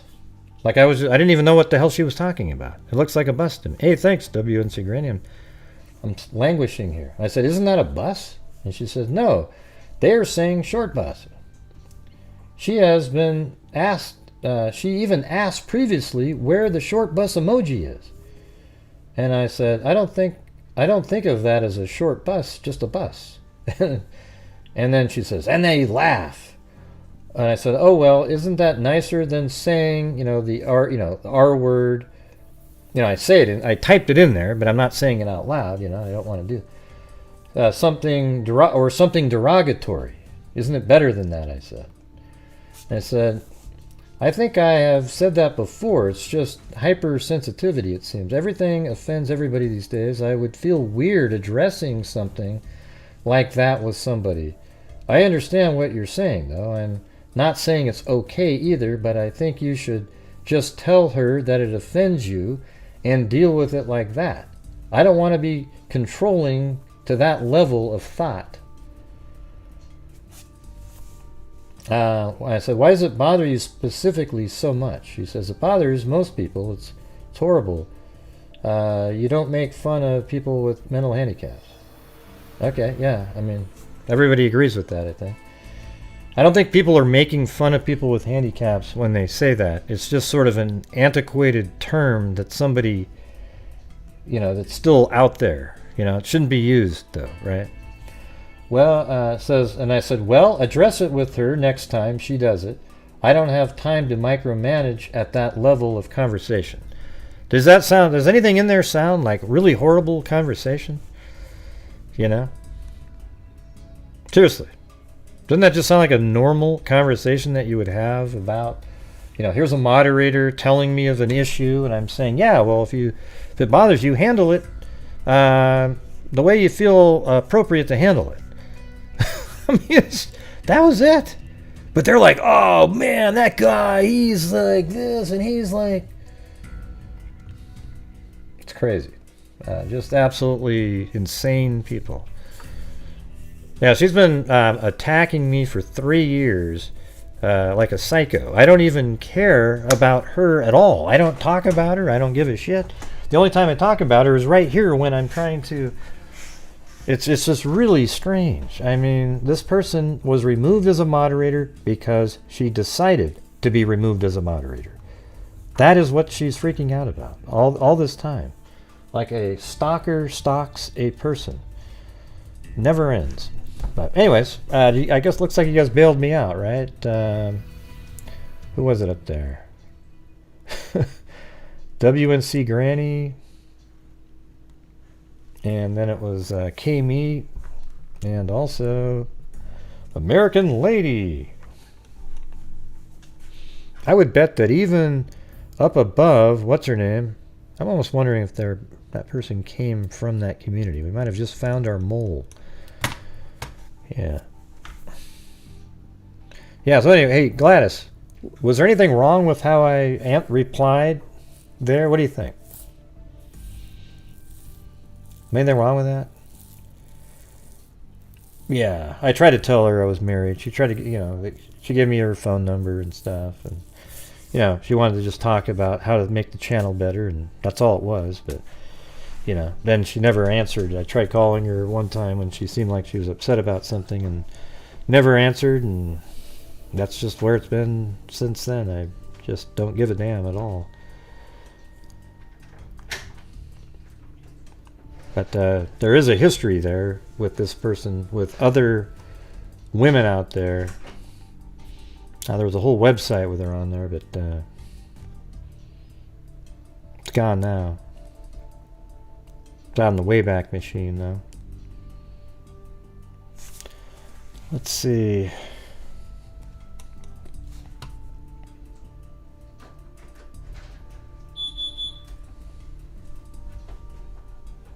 Yeah, well, I'm waiting for Gladys's. Oh, you said I was right. Yeah. So the way I worded it was totally normal. That's what normal people would say if they heard it. But when you're in a group, in a what do you call it? Like in a place where it's let's see, like a, what's that called? Like an echo chamber. Everyone just thinks the same thing. They can't get out of it. Yeah, maybe a little bit like a cult. A hate gray cult. Yeah. Oh well.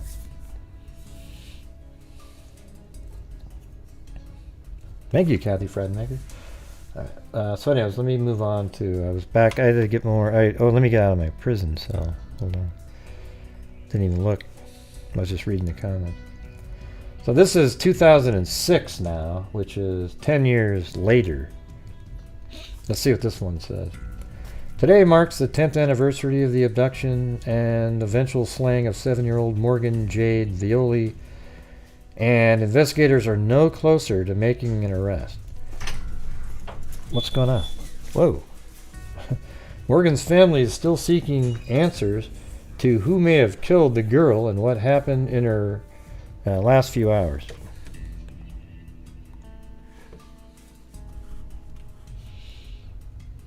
Let's see. Her family is hoping that now that 10 years have passed, the person or persons responsible feel guilty and will confess to their role in the crime, said Linda Whitlow, the aunt, and Dwayne Whitlow, her cousin.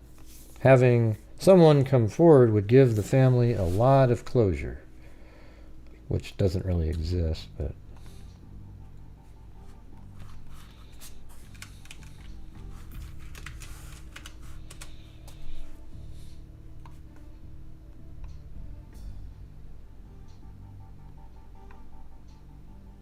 where is this? It's 6, right? 6A. Yeah. Oh, there it is right there. Stacey Viola, Morgan's mother, said that while she wants someone to come forward about the crime, she doesn't know if it would bring her any closure. Right, there you go. It won't stop it from hurting. It wouldn't bring my little girl back, she said. I would like to know everything about that day. They also want someone to be punished for Morgan's death, Linda Whitlow said. Hey, thanks, Eugenie. Not Corvallis, but Eugenie. Although it's been 10 years since Morgan was taken on July 24th, 1996, in front of Colony Apartments off Shive Lane, and later killed, sometimes it feels like it's just happened yesterday. That's the day I lost my faith in the human race, she said, at times crying. I never realized there was anyone that evil who could just take her and do that. Viola said her anger makes her vent her want retribution, I guess. Revenge is a double-edged sword, but I'll suffer every day the rest of my life, and I want someone else to suffer for the rest of their life, she said. Morgan was playing with a friend that day when she was grabbed by a man and taken away in a maroon van. The original Bowling Green Police Department reports lists the driver of the van as 6'1". How do you know how tall the driver is? And I guess if they got out and threw, I guess they did get out and put her in. Weighing 180 pounds with brown hair and 2 to 3 days of beard growth. A nationwide search and billboard campaigns led police on false chases. Morgan's remains were found October 20th, 1996, along North Swift Road near White House, Tennessee. The spot was close enough to Interstate 65 that traffic noises could still be heard. The location, which, so let's see, the spot was close to Interstate 65. The location, which then was sparsely populated and today has numerous houses, is about 40 miles from Bowling Green. The memorial had been created there to remember Morgan is gone. A white van was seen near the site where the remains were found. Well, that's interesting. So maybe the white van was what the vehicle that put her body there from a second location. The van was found at a truck stop on Peytonville Road exit off of I-65. That's why I think I got the right one, right?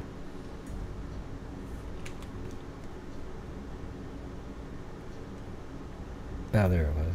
Burgundy van. 65 off of Peytonville Road. 65, and there's a truck stop. That's got to be it. That's where the van was found.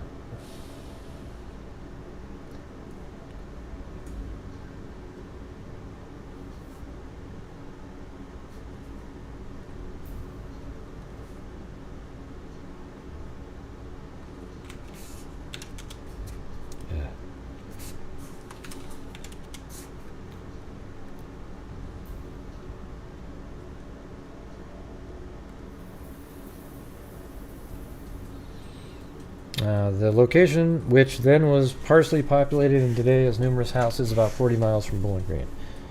The van was found at a truck stop on the Peytonville Road exit off of I-65 in Franklin, Tennessee. For several years, Kim Farrell kept a memorial of a cross and roses dedicated to Morgan by the culvert where her body was dumped. Farrell's home then was less than 50 yards away, but that memorial's no longer there. Who's Farrell? Oh, kept a memorial cross. Okay. Now we can do this. Hold on. Ding, ding, ding. Hold on a second. Kim Farrell. And this would have been in, let's see.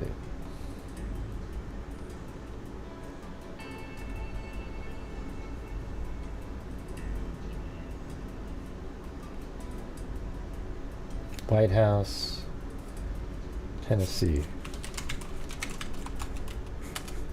So she was found in a culvert, it sounds like.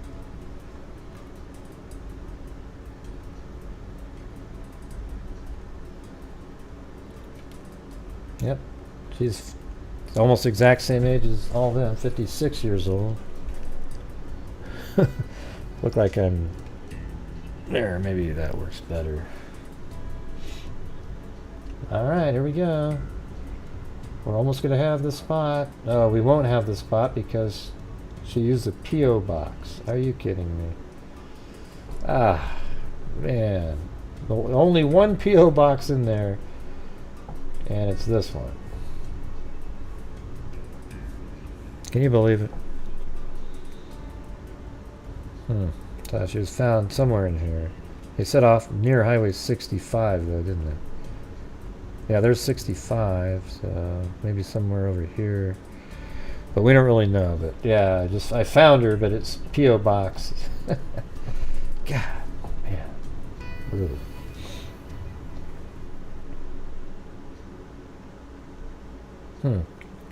Well, let's just try to find this really fast. Newspaper.com.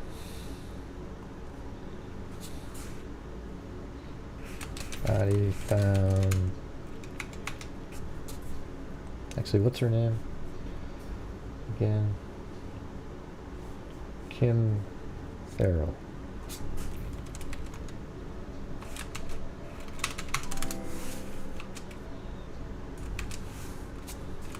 October 1996. Tennessee. Alright. Is this it? Wow. About 100 Arcadia employees have accepted jobs with Kim Farrell, Arcadia advised. Wow, that's not her. Another person with the same name.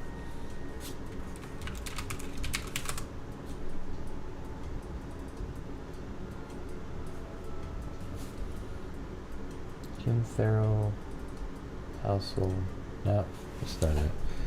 Hey, thanks, Just Junie.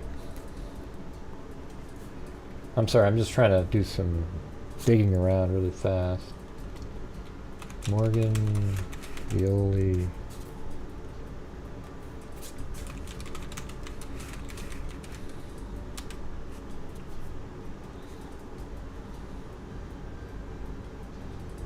Okay. So that's the 22nd. Body found. Okay, well it just says White House, I think.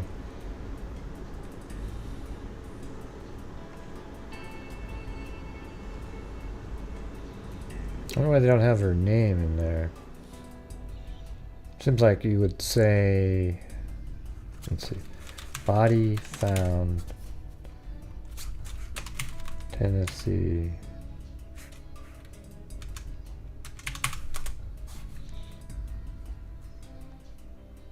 Maybe that's it. Oh, it's okay. They don't really raise my blood. It's just more like they're just insane people. Like, to make a big deal about that conversation, you know, it's easy to have a shitty conversation with her, though. She's passive aggressive and just really, you know, I don't say her name or anything, so, you know, nobody, you know, I don't want anybody to go bug her or anything like that. That's why I don't ever say her name. There's no way of figuring out who the hell I'm talking about. She says my name every single day, though. We freaks love you. 2 hearts. Well, thank you, Sandy Shirley. I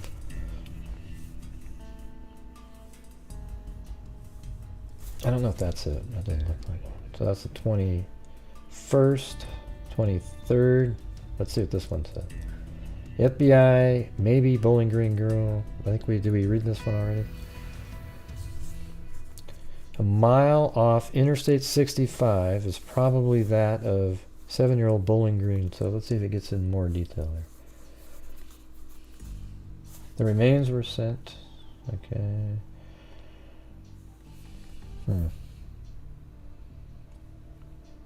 White House, about 15 miles south of Kentucky-Tennessee border and about 40 miles south of... Right. God, that's just so shitty. We would have been within 50 yards of where she was found. That lady had an address. Here, let me see if there's any other... Let me try this other person. Hold on. The husband or something. Hold on. We can do it, man. We can do it.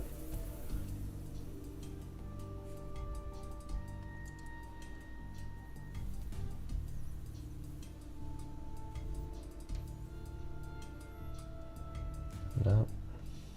Not there.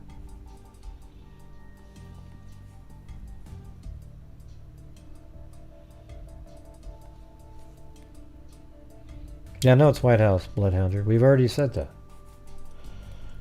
That's the town. There was a lady living in White House. I found her, the neighbor.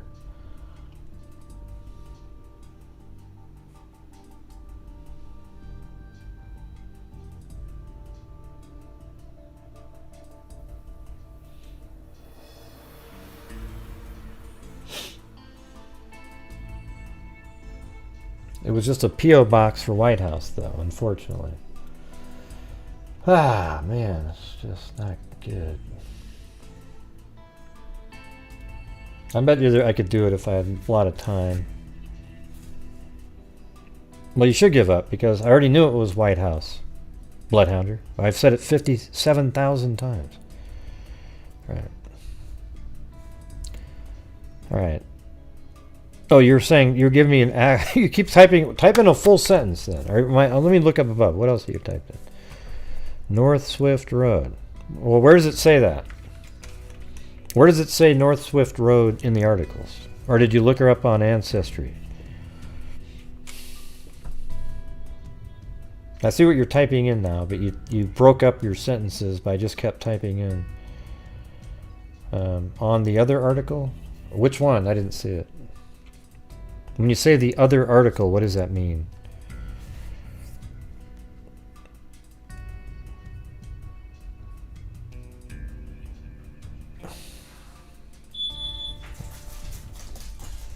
Yeah, well, I don't get the views. I'm not a drama channel. I just talk to you guys every once in a while about some weird shit that's going on. If I made it pure drama, man, I could get all kinds of views. That'd be great.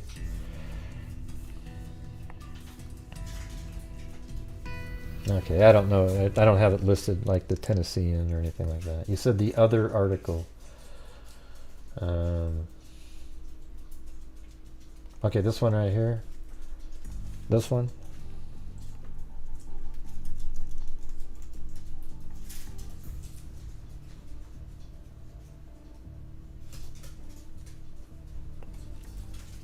FBI remains.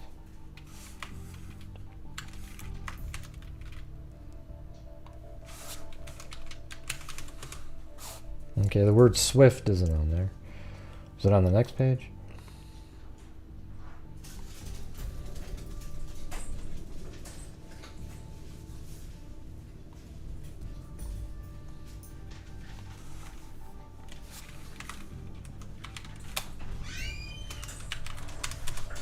Nope, not on that one either, so.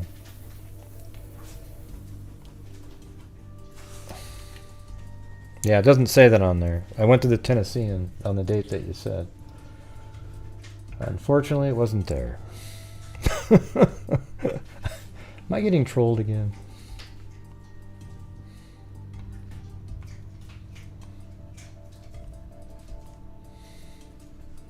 How about let's try this. North Swift Road. How about we'll do it like that. Maybe this is the one. FBI suggest this is a whole different article.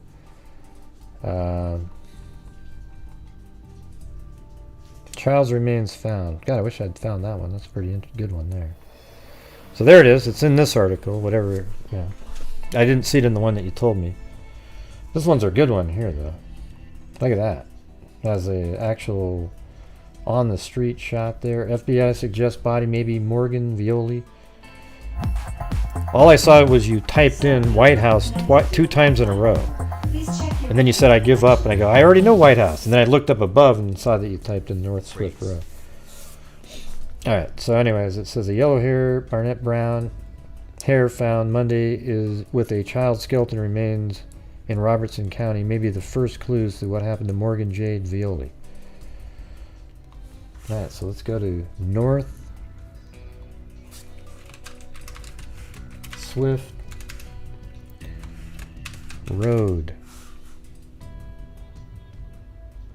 What are you praying for Johnny? What's going on with Johnny, Quinn? So this is I-65. Does Swift Road continue? There's Swift Road there too. And then it continues around like this. Yeah, so it's not really a... No, well, it does say culvert, so we could kind of eliminate by looking for a stream of some sort off of it.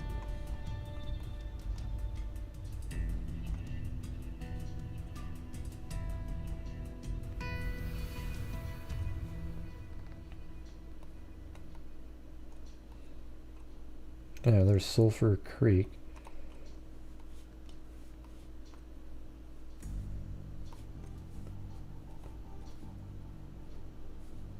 And there.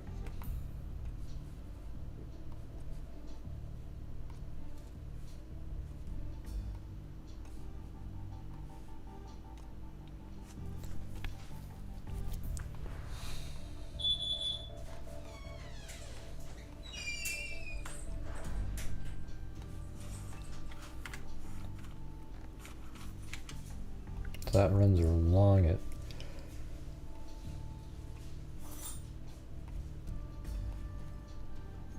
That just keeps going that way. It said it was about a mile, wasn't it? Or how far off of it was it? The body, which was found in White House off Interstate 65, will be sent to the FBI. Area where body was located. Well, they have it on about right in here is what they're on the drawing they have. So they have it come in.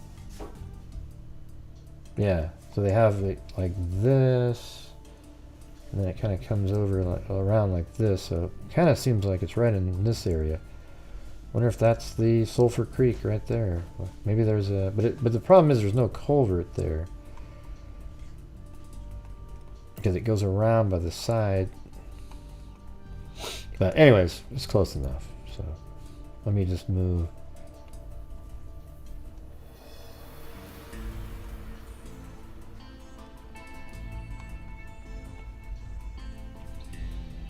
Let's put it right there. Thanks for the getting that.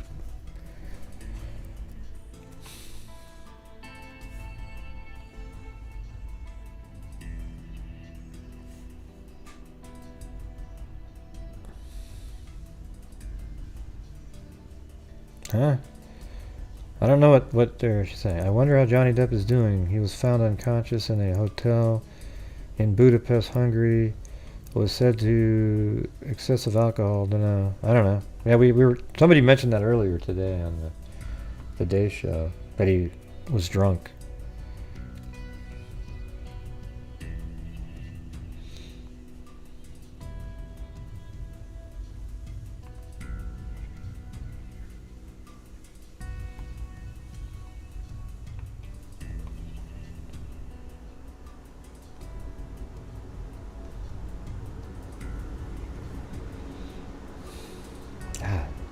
Nothing just goes right where you want it to. It's on A2. Let me type in. Does that work?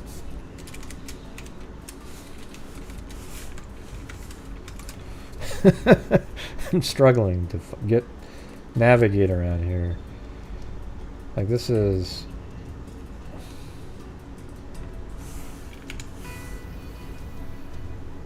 So maybe this is A2, right? Yeah, that's A2. Remains, there it is. Jackie was last seen July 8th picking Jackie's mother. That's a whole different story. Alright, anyways, we're pretty close to the area there. Unfortunately, the lady who lived and made a memorial cross only had a P.O. box listed there.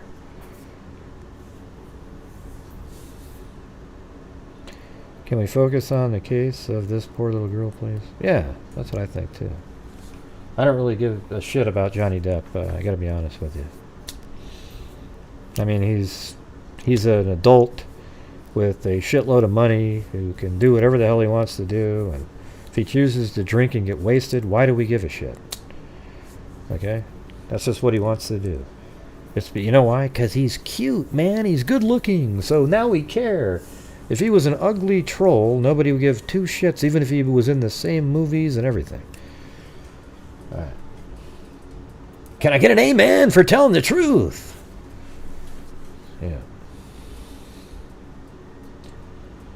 All right, here we go. No, Danielle, he's exactly what I just said. If you wouldn't give two shits if he was somebody else, I guarantee it, Danielle. Yeah. Don't try to pretend that you have high moral, like you're just above everybody, okay? It's literally, people are like, oh, what's going on with Johnny? What's going on with Johnny? Ooh, ooh, ooh.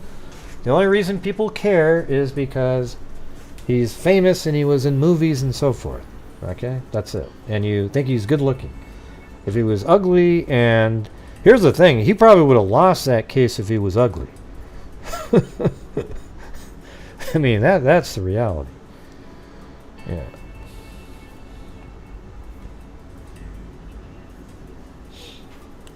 Let's see.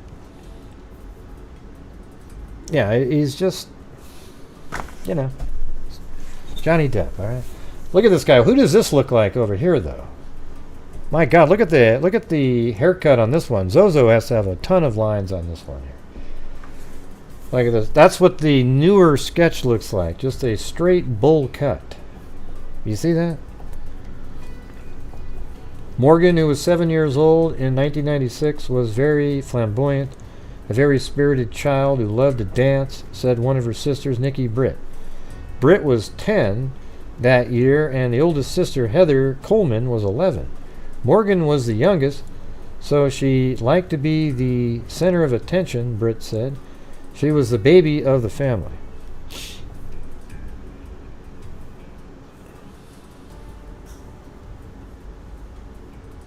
Mm-hmm. Yeah, well, it is true, Danielle. Here's the thing is, all of the stuff that she claimed, if Johnny Depp was ugly, they would have believed another story, and the attorney wasn't good. They would have believed her story over his, but it just turns out where she's nuts and he's nuts, but she was more nuts than he was. So people believed every single thing that he said at the end. Yeah, they're both crazy people. But I tell you what, if he was a not attractive, sort of a guy that people didn't like, they would have looked at him differently. Johnny Depp has a smooth, a way about him, the way he talks and all that stuff. That's just how life works for people. There are people out there that just get away with that sort of stuff, And who the hell knows? Nothing at the trial made me think that he was an abuser or anything like that. Okay, but I'm just saying there might have been people who believed he was, if he was ugly, okay, and had a little bit more of an abrasive personality. They could see it being true, some of this stuff. But the problem is you catch somebody in a lie once. Amber Heard was caught in so many lies that you can just not believe anything, right?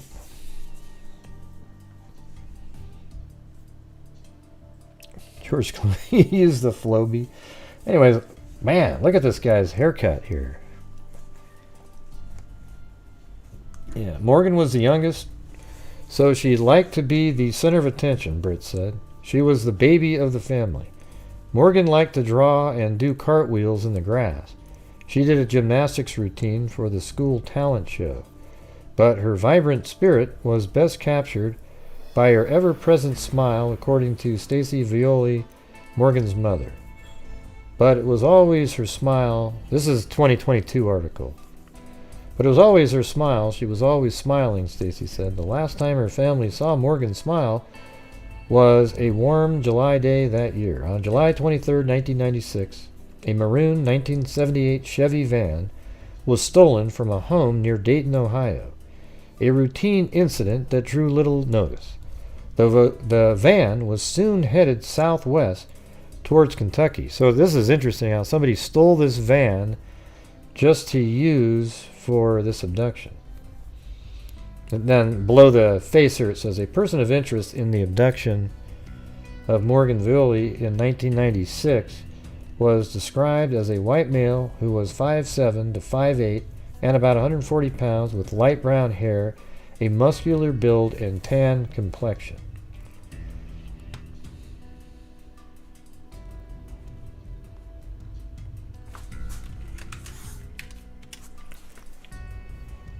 Man.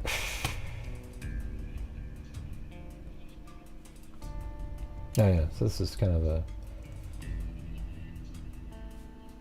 The next day was a Wednesday. It was hot in Bowling Green.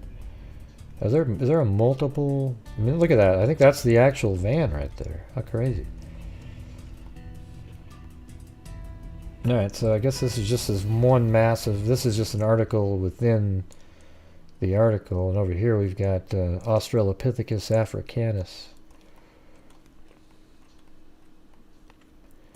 The next day was a Wednesday. It was hot in Bowling Green with temperatures nearing 90. The Violi sisters were on summer break from Warren Elementary School and living with their mother at what was then known as Colony Apartments in Bowling Green off Shive Lane. The girls were in and out of the apartment that morning, playing with various friends. Hey, thank you, up there. Lol. Good morning, Grey Heart. Yeah, I think it was too, Zozo, but it was mainly because he was attractive. If Johnny Depp was ugly and his personality was shitty, people wouldn't have tended to believe the story. But Amber Heard was so much worse than he was, her personality, that it does shift that. It's a Me Too movement that went awry. I mean, not only that, she didn't give any of the money that she said she was going to give to charity. I mean, I'm not sure why we're still talking about this, to be honest with you.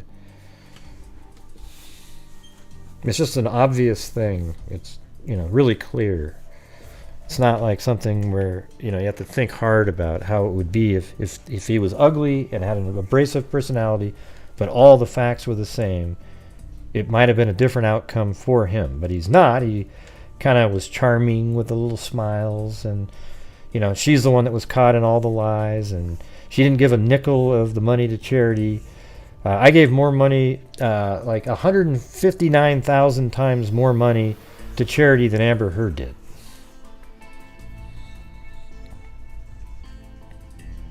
Right, everyone believed her before, yeah. And that's because at trial, her personality lost to Johnny Depp's personality. Yeah, but she didn't say that. In the press conferences, she didn't just say pledged. She said words like, I've given, she didn't word it with the word pledge until later at trial. She didn't say it on the talk shows. Remember that? She said she's giving the money to charity. It wasn't like she pledged the money.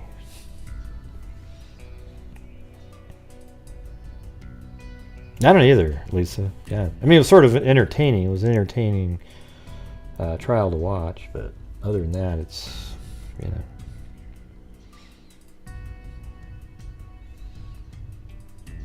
Yeah, that Flowbee was a pretty good haircut thing. It had a vacuum on it, and you could put it on somebody's head, and it would cut hair. What a great idea. I think KK uses that where she works. Yeah. You just put the vacuum on there and you shorten it up a little bit and more vacuum, and then it just, no hair gets around anywhere, and it's awesome. It was very practically designed. I think it pretty much looks like a vacuum cleaner with a blade at the end.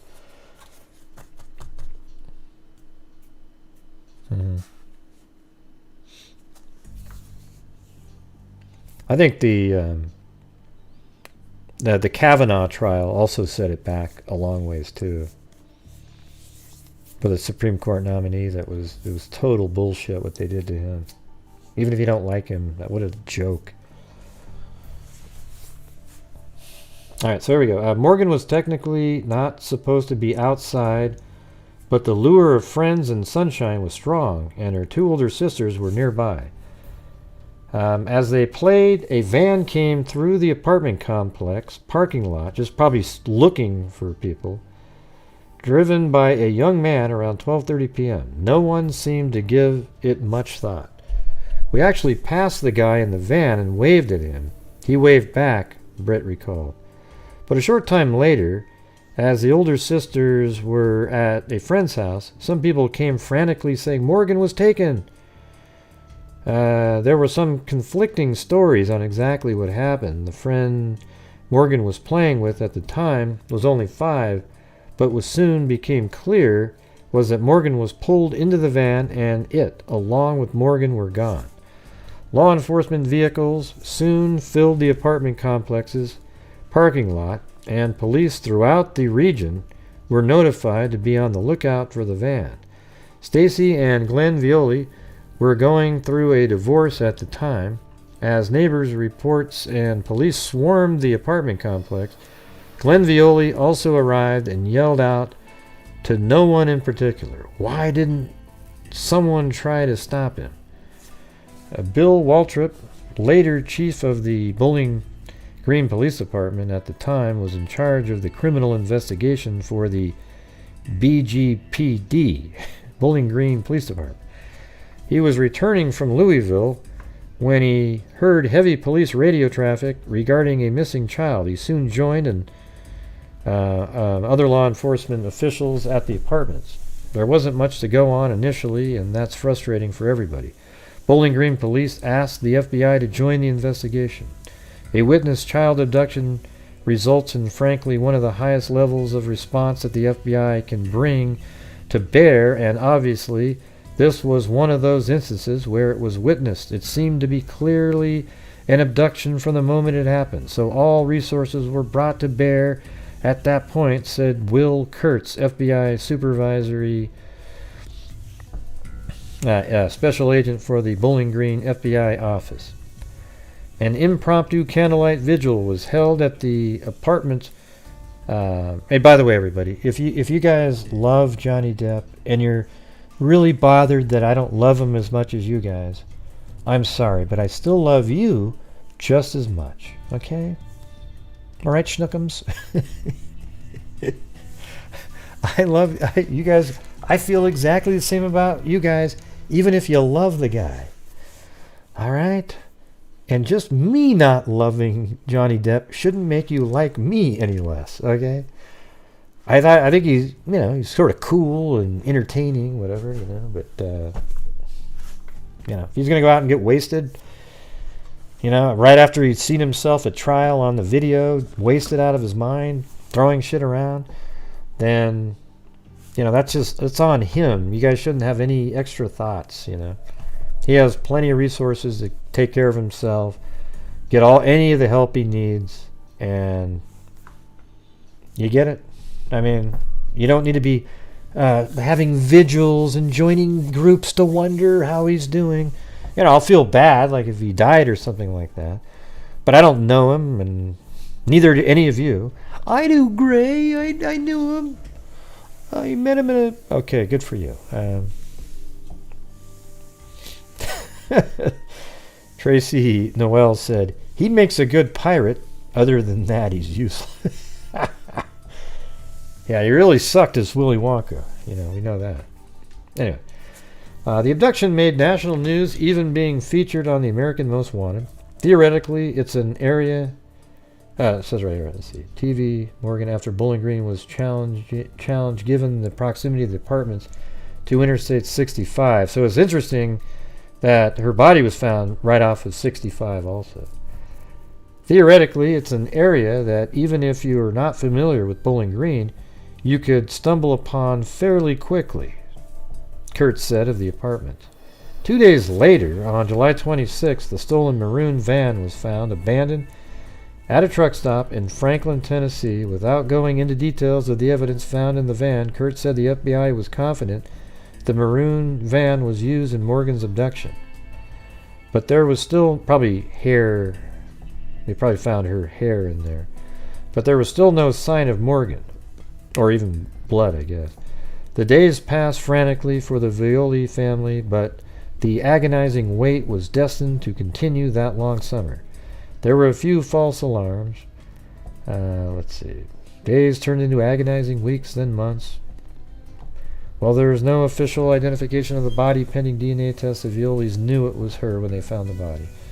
There were a lot of people in there, and I saw just Waltrip's face, and I didn't know him, but he looked as hurt as I was, she said. Waltrip did have a unique background that gave him some insight into what the Violis were going through. I had a sister that was murdered in 1969, he said. I was 15, and obviously that was something that stuck with me to this day. And so being sensitive to Stacy's situation was very easy for me to do.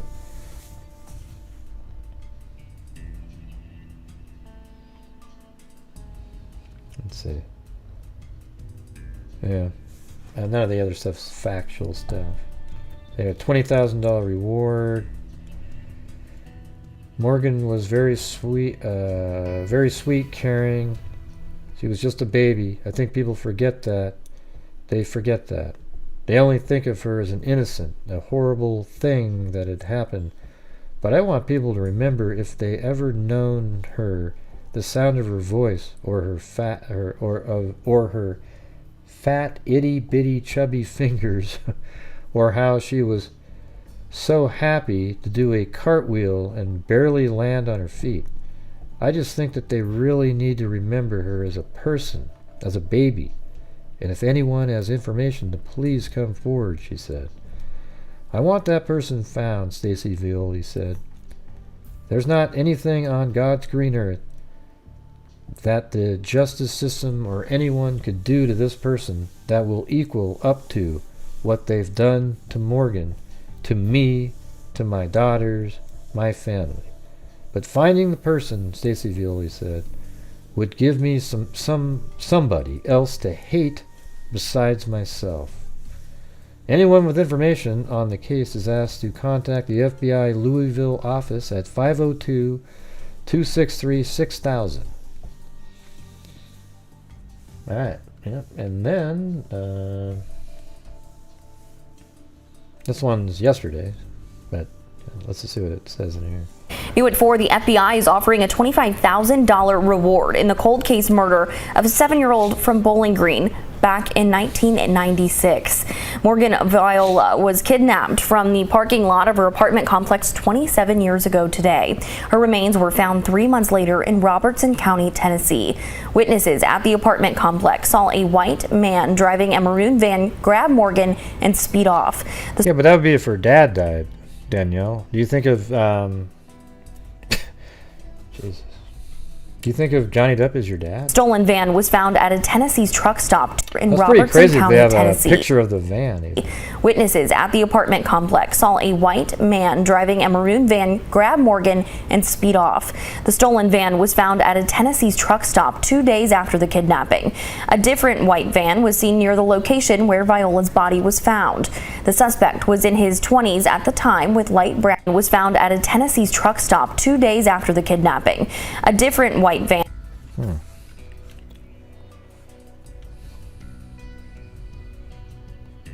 Near where her body was found. I wonder if that that shed is still sitting there somewhere. That broken down building.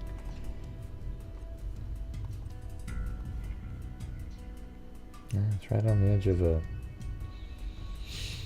screw it. Man was seen near the location where Viola's body was found. The suspect was in his 20s at the time, with light brown hair. If you have any information on the case, contact the FBI Louisville.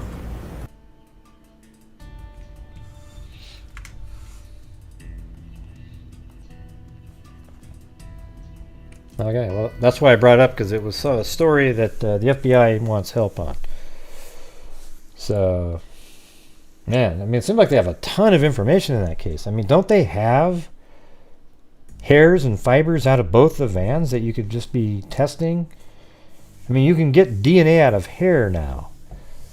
it seems like they should have at least been, putting the tape in there and grabbing all the different hairs that are in the van, especially anything near where you say it was used in her abduction. So there must be something that Morgan left in there, maybe hair or something. It seems like there'd be something else near there.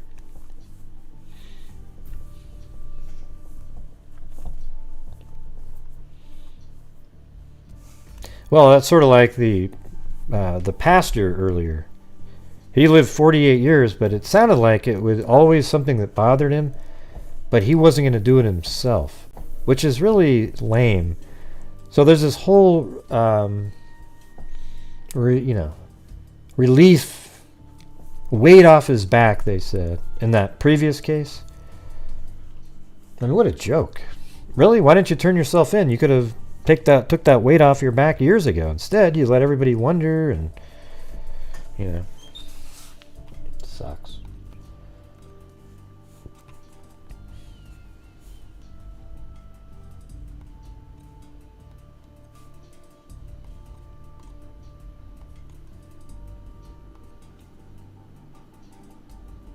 Oh, thank you very much, Crystal, and I guess YouTube fan on PayPal. Thank you. It just says YouTube fan. That's funny. All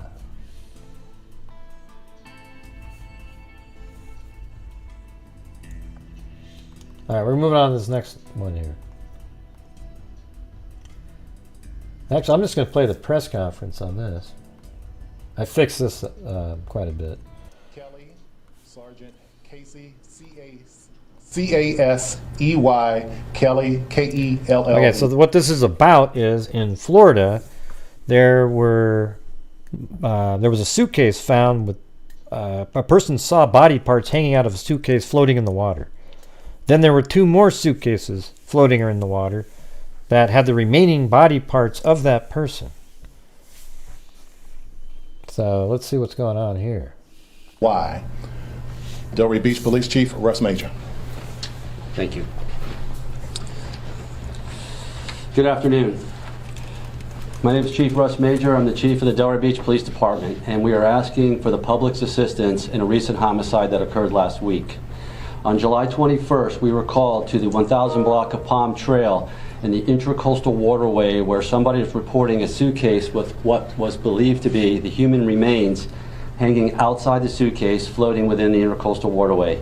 Officers and detectives responded and were able to corroborate that it was in fact human remains that were protruding from this particular suitcase.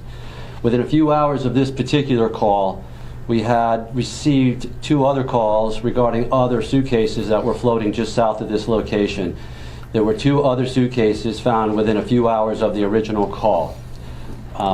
We were able to determine that the remains within this suitcase, the 2 suitcases, were actually human remains as well, and all 3 suitcases were deemed to be the same person, the same victim as the original suitcase that was found. We contacted the medical examiner's office, and they came out to assist with the investigation, and they're also doing the autopsy on this particular case. If you have any information that relates to this investigation, we would appreciate your assistance and feedback. No information is too small. We're requesting help from the community and anyone that may have information in this case. I'm now going to introduce Sergeant Casey Kelly, who is the investigator, the lead supervisor on this case, and he'll be providing the details and answering any questions that you all may have as it relates to this investigation. Thank you, Chief. I'm just going to elaborate a little bit on the investigation. We're estimating our female victim is somewhere between 35 and 55 years of age. She is either Caucasian or Latin American. She's roughly 5'4" with brown hair and may have tattooed eyebrows. She was found wearing a floral tank top, pictured beside me, with a black camisole shirt underneath and black shorts. The brand of the floral top is Betsabi, which is unique, we believe, and from what we can tell is a Brazilian company. Based on the victim's condition, we believe the time frame in which she was put into the water to be between Monday, July 17th, and the early morning hours of Thursday, July 20th. We're asking for the public's help with reviewing video surveillance cameras during that time frame. We ask that you specifically look for unusual vehicles or people, and certainly anyone carrying or moving luggage. The area of interest is between the Linton Boulevard Bridge and the north end Delray Beach city limits along the Intercoastal Waterway. Detective Michael Laberta is the lead investigator for this case, and all tips and information should be directed to his phone line, which I'm going to provide. 561-243-7874.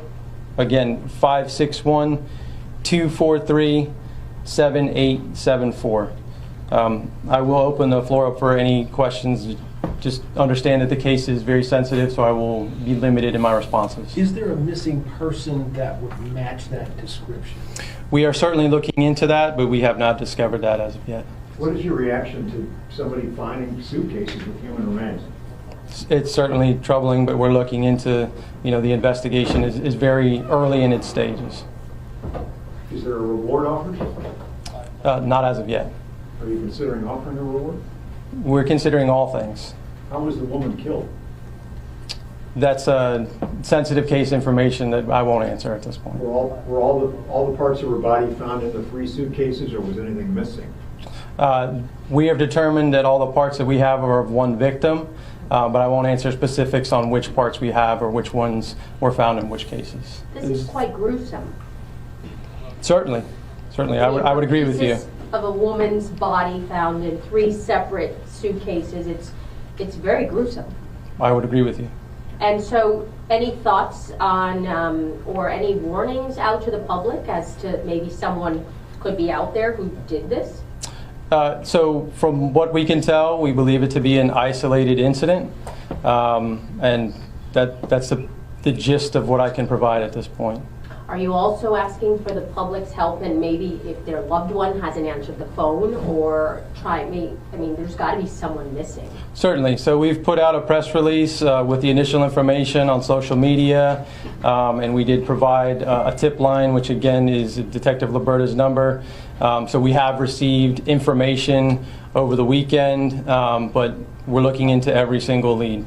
Is there a thought that this would involve human trafficking, drugs, or domestic violence? We don't have anything that would indicate either of those just yet. Color of her hair? Sorry. Any surveillance video cameras that you've been able to glean in terms of getting some information on what's going on through that? So the stretch of waterway is very large, and that's part of why we're meeting today and asking for the public's help to review some of that. We have started that, but it's a very daunting task. So we're asking for the public to do some of that legwork for us, and to please call in anything that they would find unusual on the video surveillance during the time frame that we gave. Sorry. And based on the current, could this person be from another county? Could it have floated there? No. We wouldn't count that out, but we don't believe that she entered the waterway in another county necessarily. But I wouldn't discount that necessarily. I mean, it could have been dumped off this bridge here, or any other this bridge. distinguishing marks on her other than the tattooed eyebrows? We think a light brown is our hair color. Got to be a camera. Sorry, go ahead. I mean, my God, somebody's got to have a camera out there. Can you tell us anything about who found the body? I bet there's hundreds of sightings on camera. What was taking place there? Can you give us any information? From the first call, I believe, was a construction worker in the area that found the first suitcase. But outside of that, there were a few different locations, different people have found different cases. You said a part of the human remains were sticking out of one of the suitcases. What part was sticking out? I don't want to get into specifics about which part was found where or sticking out. And you said there's a long stretch from the Linton Boulevard Bridge to the north end of the city. How long? George Bush Boulevard Bridge. So there's Linton, Atlantic, and George Bush. So that's the stretch of waterway that we're looking at. Between the Linton Bridge and the George Bush Boulevard Bridge. And how far is that? Is that a couple miles or half a mile, or do you know? I would say roughly a mile. Why do you think that's the area where the suitcases were placed in the water? I didn't say that. I don't know where the suitcases were necessarily placed into the water. That's what we're looking into, and that's what we're asking the public's help for. I'm just telling you that that is the area that we'd like the public to focus on, because that is where we have recovered the remains. Does the current in the waterway flow southward or north? Oh, here we go. Just based on some information that we got from the Coast Guard who assisted us, it could have gone in both directions at any point. It's affected by tide. Three more questions. Could you explain the markings on the board there? The markings are the first, the suitcases that we found on Friday. So one is... You can walk up to it. Certainly. Okay. So just trying to orient myself here. This is going to be the Palm Trail, and this is the first suitcase. And then the second and third suitcases were found relatively close on Southeast 7th Avenue. I'm just giving you general areas. These are obviously in the water. And then the other one on Casarina Road. Can you tell me this? Sorry, have the make and model, is that a possibility of knowing what the suitcase types were? We're not prepared to release that sensitive information. Sorry. So you said she was put in the water sometime after Monday. Do you think she was killed then too, or was she dead for a while perhaps before she was put in the suitcases, then put in the water? That's a good question. We're not certain. And the conditions of the body are like, steel parts and everything. Killed her. Discomposition or still. And then they were in the early tried stages to dispose of the body. Okay. How hopeful are you that you can solve this? It seems like it's going to be nearly But they impossible. were stupid and threw all the cases in the same We've got place. a great team working together. We're following up on any leads, but we are asking for the public's help to generate some more leads. Why are you hopeful? Because we have a very good team put together. When's the last time something like this has happened here in Delray Beach? I think it was before my time. I can't speak on the exact year, but at least a decade or more. Okay, thank you. Thank you, everyone. We'll begin in the next couple of minutes I hope you feel better, Natalie. with a similar press conference for Spanish-speaking stations. Thank you. Thank you. You're just listening in there to police as they were providing that. Crazy. And let's see, this is ABC News here. They only had 1:45. Human remains were found inside 3 separate suitcases on Friday in Florida, according to law enforcement officials. Literally feeling like heat is radiating. The Delray Beach Police Department responded to a 911 call from a person who said they saw something strange in the intracoastal waterway, police said. Detectives discovered a suitcase that had human remains inside. The remains are that of a white or Hispanic middle-aged woman with brown hair and approximately 5 feet 4 inches tall. Shortly after discovering the remains, police discovered additional human remains inside 2 other suitcases near the intracoastal waterway. The remains in all 3 suitcases are that of the same woman, according to police. Delray Beach Police said the victims were wearing floral tank top. The victim was wearing a floral tank top with a black undershirt and black mid-thigh shorts. In a brief update Monday afternoon, Delray Police asked for the public's help in reviewing any possible surveillance video from the time frame of July 17th through July 20th. The woman, believed to be between 35 and 55 years of age, was placed into the water during that time frame. Based on the condition of her body. The area of interest is about 1 mile long, with police telling the public to look for any unusual vehicles, people, or anyone carrying or moving luggage during that time. They literally should have 50 different sightings of this person. The area of interest is about 1 mile long. Okay, it is believed to be an isolated incident. Right. Yeah, and we believe that because you don't have any idea if it is or not. But thanks for making us feel better. Yeah, let's see. So it'd be kind of like in this area. I mean, you would think that these businesses here easily would have cameras all over them, filming this road as it drives by. Except, yeah, you don't have any idea. I would actually suspect that because of the population here, that the bodies were dumped in the late night, like not even night, the morning, like 3 or 4 a.m. type of thing, where nobody's really awake. You drive across, dump the bodies in the water, and you take off. So what I would do is go back in those same days, and any vehicles driving by, see if you can track it. But I don't know, man. That's a tough one. It really comes down to, they were at one point they were dumped off, so you hope that they can find somebody carrying the suitcases, like they said. It'd be weird if they just went to somebody's house over here and then threw them into the water, but there's no connection to the killer in the house, so there's no way anybody would know. But wouldn't that be interesting if it was just like a house right here that the killer knew and said, hey, guys, let me just throw them in the water by your house. There's no cameras, there's nothing. And he goes in there, backs in, and then throws them into the water. And that way, there's absolutely no way you could track it whatsoever. There's no way to know the vehicle was just driving. It could have got there at 7 in the evening, backed into the friend's house, throw the bodies at 4 in the morning into the water when nobody's paying attention. Maybe there's cameras on the backside, though, by the water. I don't know, though. I mean, I would. If I was living here, wouldn't you put cameras here because somebody could pull up in a boat and then go into your house?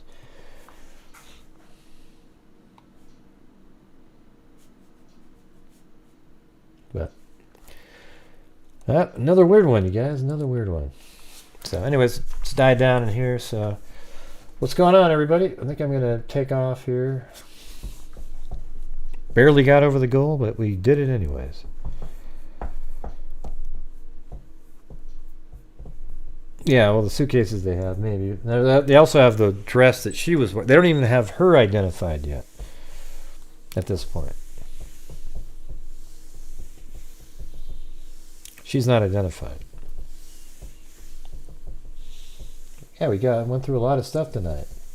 Even with the distractions in the chat about what we were actually talking about.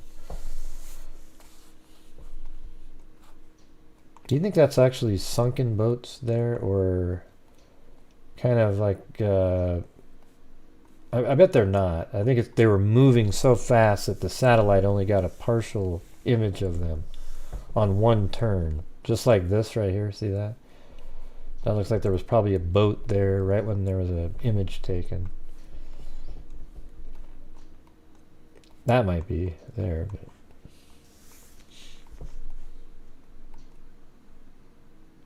I don't know. Yeah, that's what I just said. Moving boats, Quinn. Anyways, let's see. I don't have anything more to offer you guys tonight. Alright, so thank you all for being here. Appreciate it. I got another one of those lucky nights with...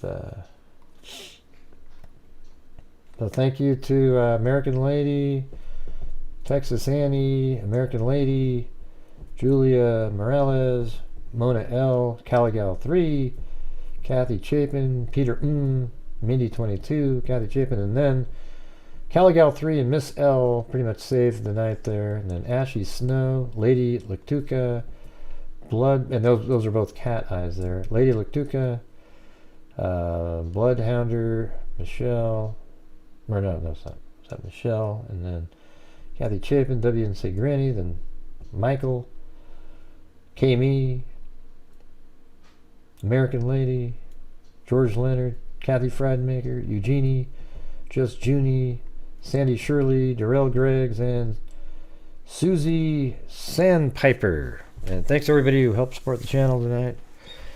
It all makes a difference. You'll see here on the 31st of this month. But we gotta keep on trucking into the end of the month. I'm trying to get back to a large number like we did a few months ago. We kind of dipped off last month. Yeah. So you guys have any thoughts? Got a couple more minutes.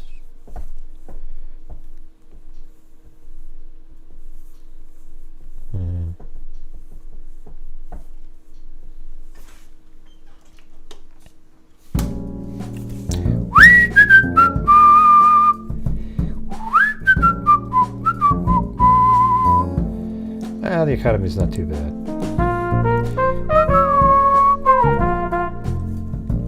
It really comes down to, here's what I've learned though. It comes down to if the show is interesting to people or not the economy. I think you've all seen it whenever when we were doing the Carly Russell case, it's like, oh, everybody's excited and it's easier. Like you get ad revenue on the video that I made and everything like that. But as soon as it was so shitty yesterday, it's like I spent so much time making that video, but then there was a press conference that she admits that she didn't, that it wasn't real. And then all of a sudden nobody wants to watch this video that I've made because it's like, okay, which makes sense to me.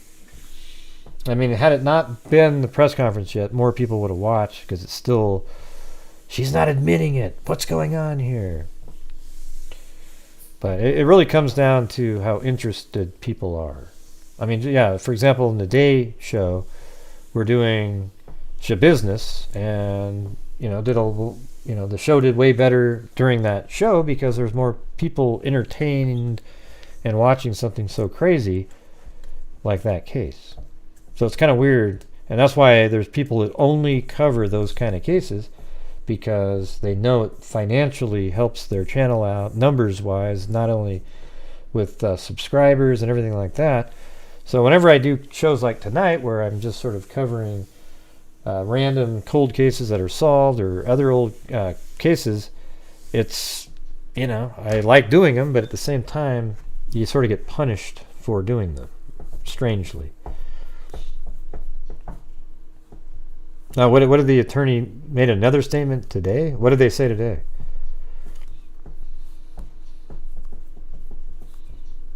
Anything different? I don't know. You know what's weird is white and Hispanic are listed in the same category in various charts out there. So. Who cares about what? Is there a good image of the car that night?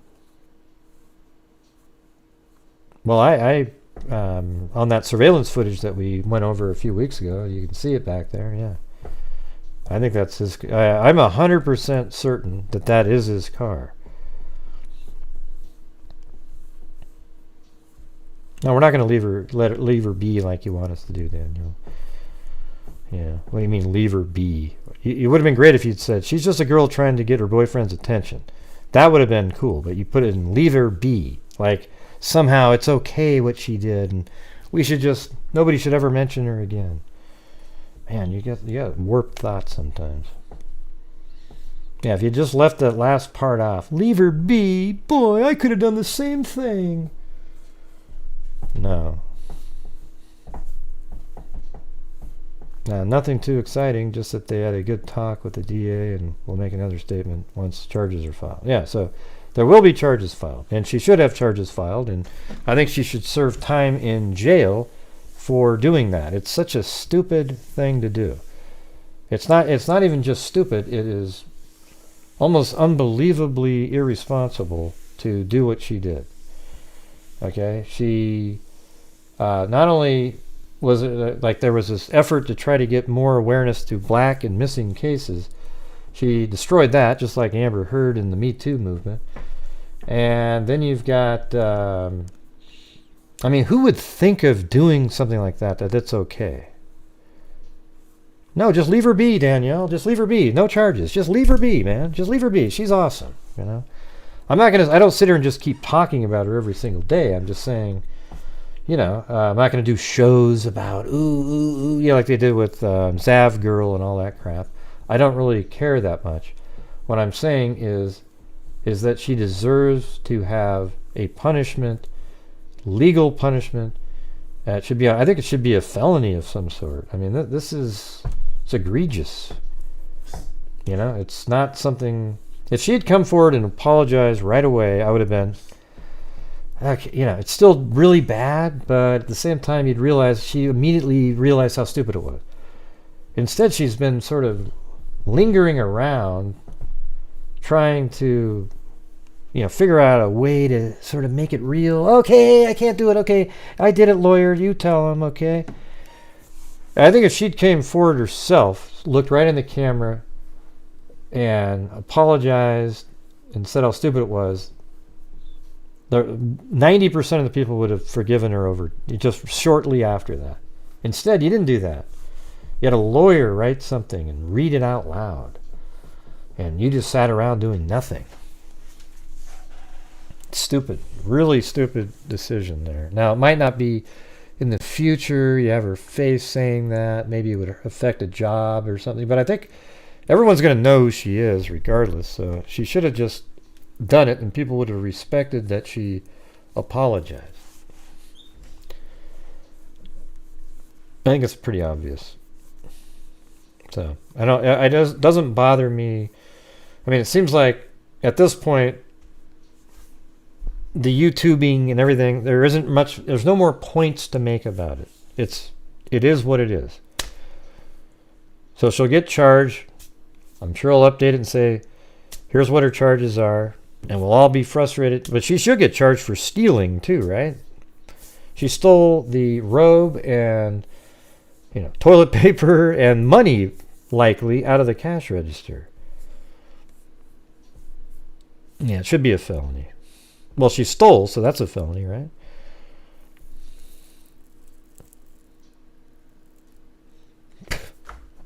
Where do these people come from?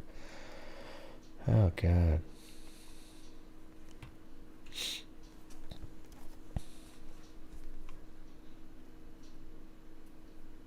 Yeah, who are you talking about, hyper-focused? What a ridiculous comment. No, what if that really was somebody, though? So you guys always want me, Gray, look at. There's somebody who claims to have had Gray. Just like in the Rex Heuermann, hey, my sister worked for him, and I worked for him too at some point. Gray.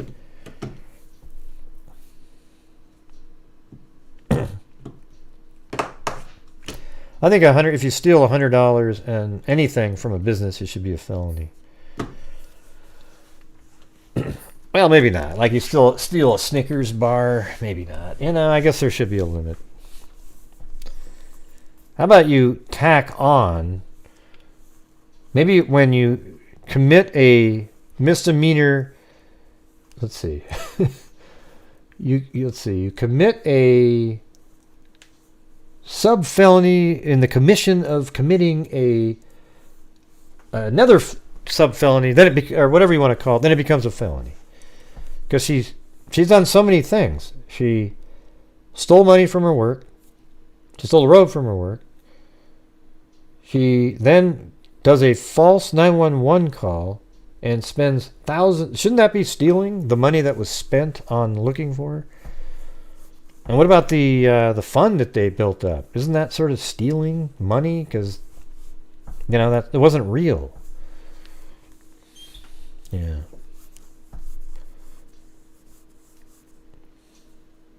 Just like Papini. I think she's just as bad. Absolutely just as bad. Snickers, yeah. I bet she'll get nothing. Maybe community service and, you know, have to write an essay on... But they should put her in jail for a couple days.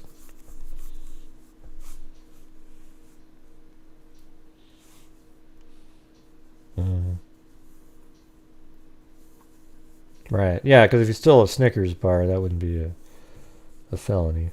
So yeah, it's got to be an amount.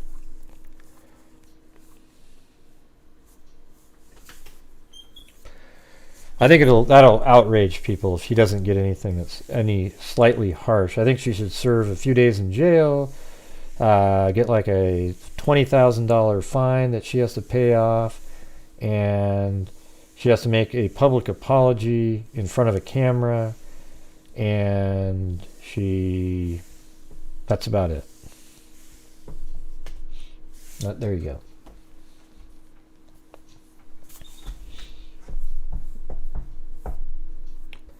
Well, you just check in here every night. I'm on here between 5:30 or 6:30. Sometimes it's a little later, but just check. I do a show every single day.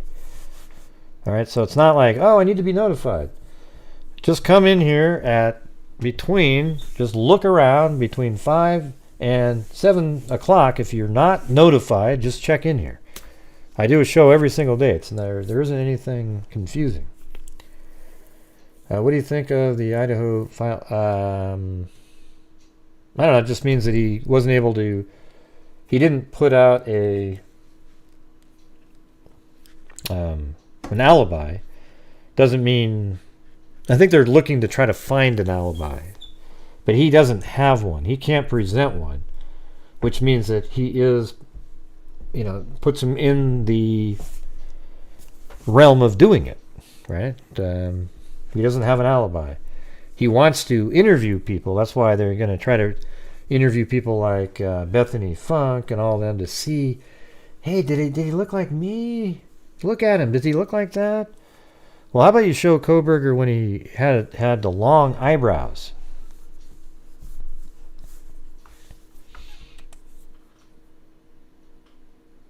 Yeah, so what I'm saying is I do shows every single day. So just realize that, and then if you haven't seen a notification, just check in every once in a while, and there I'll be. I don't know why YouTube doesn't notify people. I think if you say notify, the notification bell where you're notified on every single post should notify you. Not when, well, you've already done 2 today, so we're gonna. No, just It should be that you can override that by clicking the bell. It notifies you any time you have somebody with a bell that you get notified. You get what I'm saying?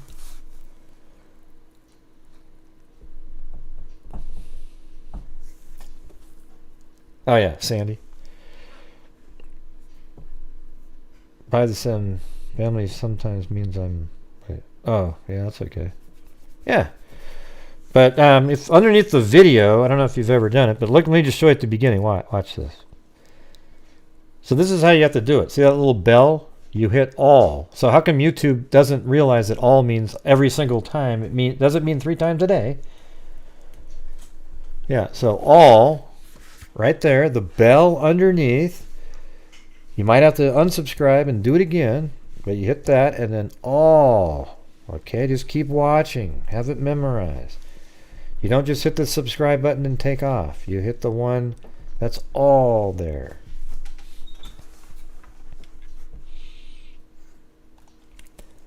Okay, everybody. Thank you all for being here tonight. We'll see you tomorrow. Might start earlier, 9 or 10, on the business trial that we're doing. All right. So, anyways, we'll see you then. Thank you very much. Thank you all for supporting the channel, those that did so, and we'll see you tomorrow. And until next time, be safe out there. Yeah, I've been doing this true crime thing for quite a while now. And during this whole time, I have not seen...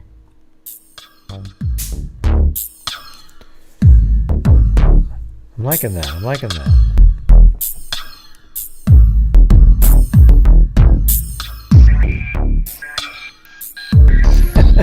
That's actually better for her.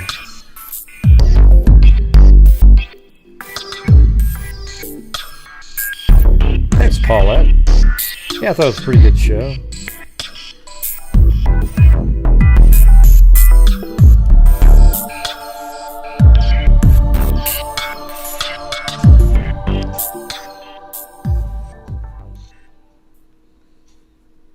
I'm gonna send ya. Yeah, I've been doing this true crime thing for quite a while now. Back to And Lori during this all whole by time, herself. I have not seen one person. No, I don't want to do it. I did one last night. That is a crime dissector. The super chats died down. We can't do I'm it. a certified human lie detector. Gonna get ya on a stretcher if you try and play me like an old projector. Crime sector is my nectar. Professor Gray is gonna give another lecture. Crime collector, freak connector, and I'm always gonna be a pup protector. Fool deflector, interceptor, and I'm meaner than a spectre with a vector on his pector. With all respect, ya. Just remember, what do you I'm mean, a so simple what? fucking checker. I have no agenda. I'm no pretender. And I'll serve it to you straight without the blender. And in the end, I'm gonna send ya on a mission to reveal the true offender. Yeah, so I'll just get right back to work. All right, everybody? Talk to you. That's the only thing Tori typed in all night is, so? What does that mean, everybody? That's why I always say I need full sentences. I don't know what just so means. Do you? Anybody? I'll be dancing like that again soon. Any help there? Can you give it me, Tori? Social business? Someone can call me out my name but not explain what they meant. Well, who are you talking about? Who are you talking about, Tori? Nobody knows what you're talking about. Yeah, I see you, but you said the word so, and I'm asking you what you mean by just so. Who called you out your name? Who are you? Nobody, I mean, what are you talking about? Yeah, we're listening. Natalie Bell said I was gorging. I'm not sure what that means. Maybe she meant gorgeous. You know what I mean? Are we having people arguing again in the chat right at the end? What the hell's going on? Yeah, it's probably just a typo. Nobody called you out of your name, though. I don't know why you have to throw that in there. Why don't you just... if you didn't see what your response was, then I'm not sure what that means.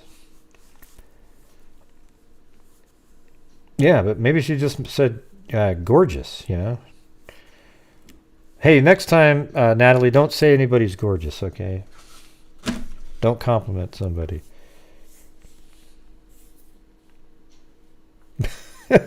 Right, Tori. You just said you were called out of your name, and I think that's probably what they meant. So, anyways. All right. Right, but don't you think, what, gorging? That's not even really... How would they know you're eating anything? You get what I'm saying? How would anybody know you were eating?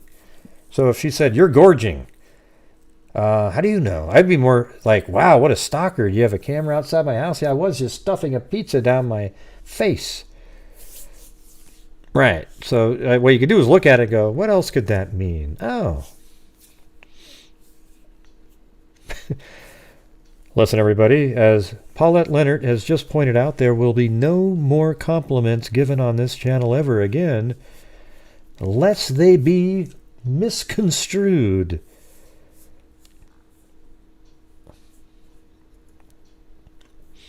Huh? What does that mean, Natalie? I don't know what it meant, but that's what my guess is. Okay. All right, everybody. Thank you very, very much. Very, very, very, very, very much for being here. We'll see you tomorrow. Be safe out there. Bye. Goodbye, everybody. Gee. What? Good night, everybody. Gee. Okay, that's better.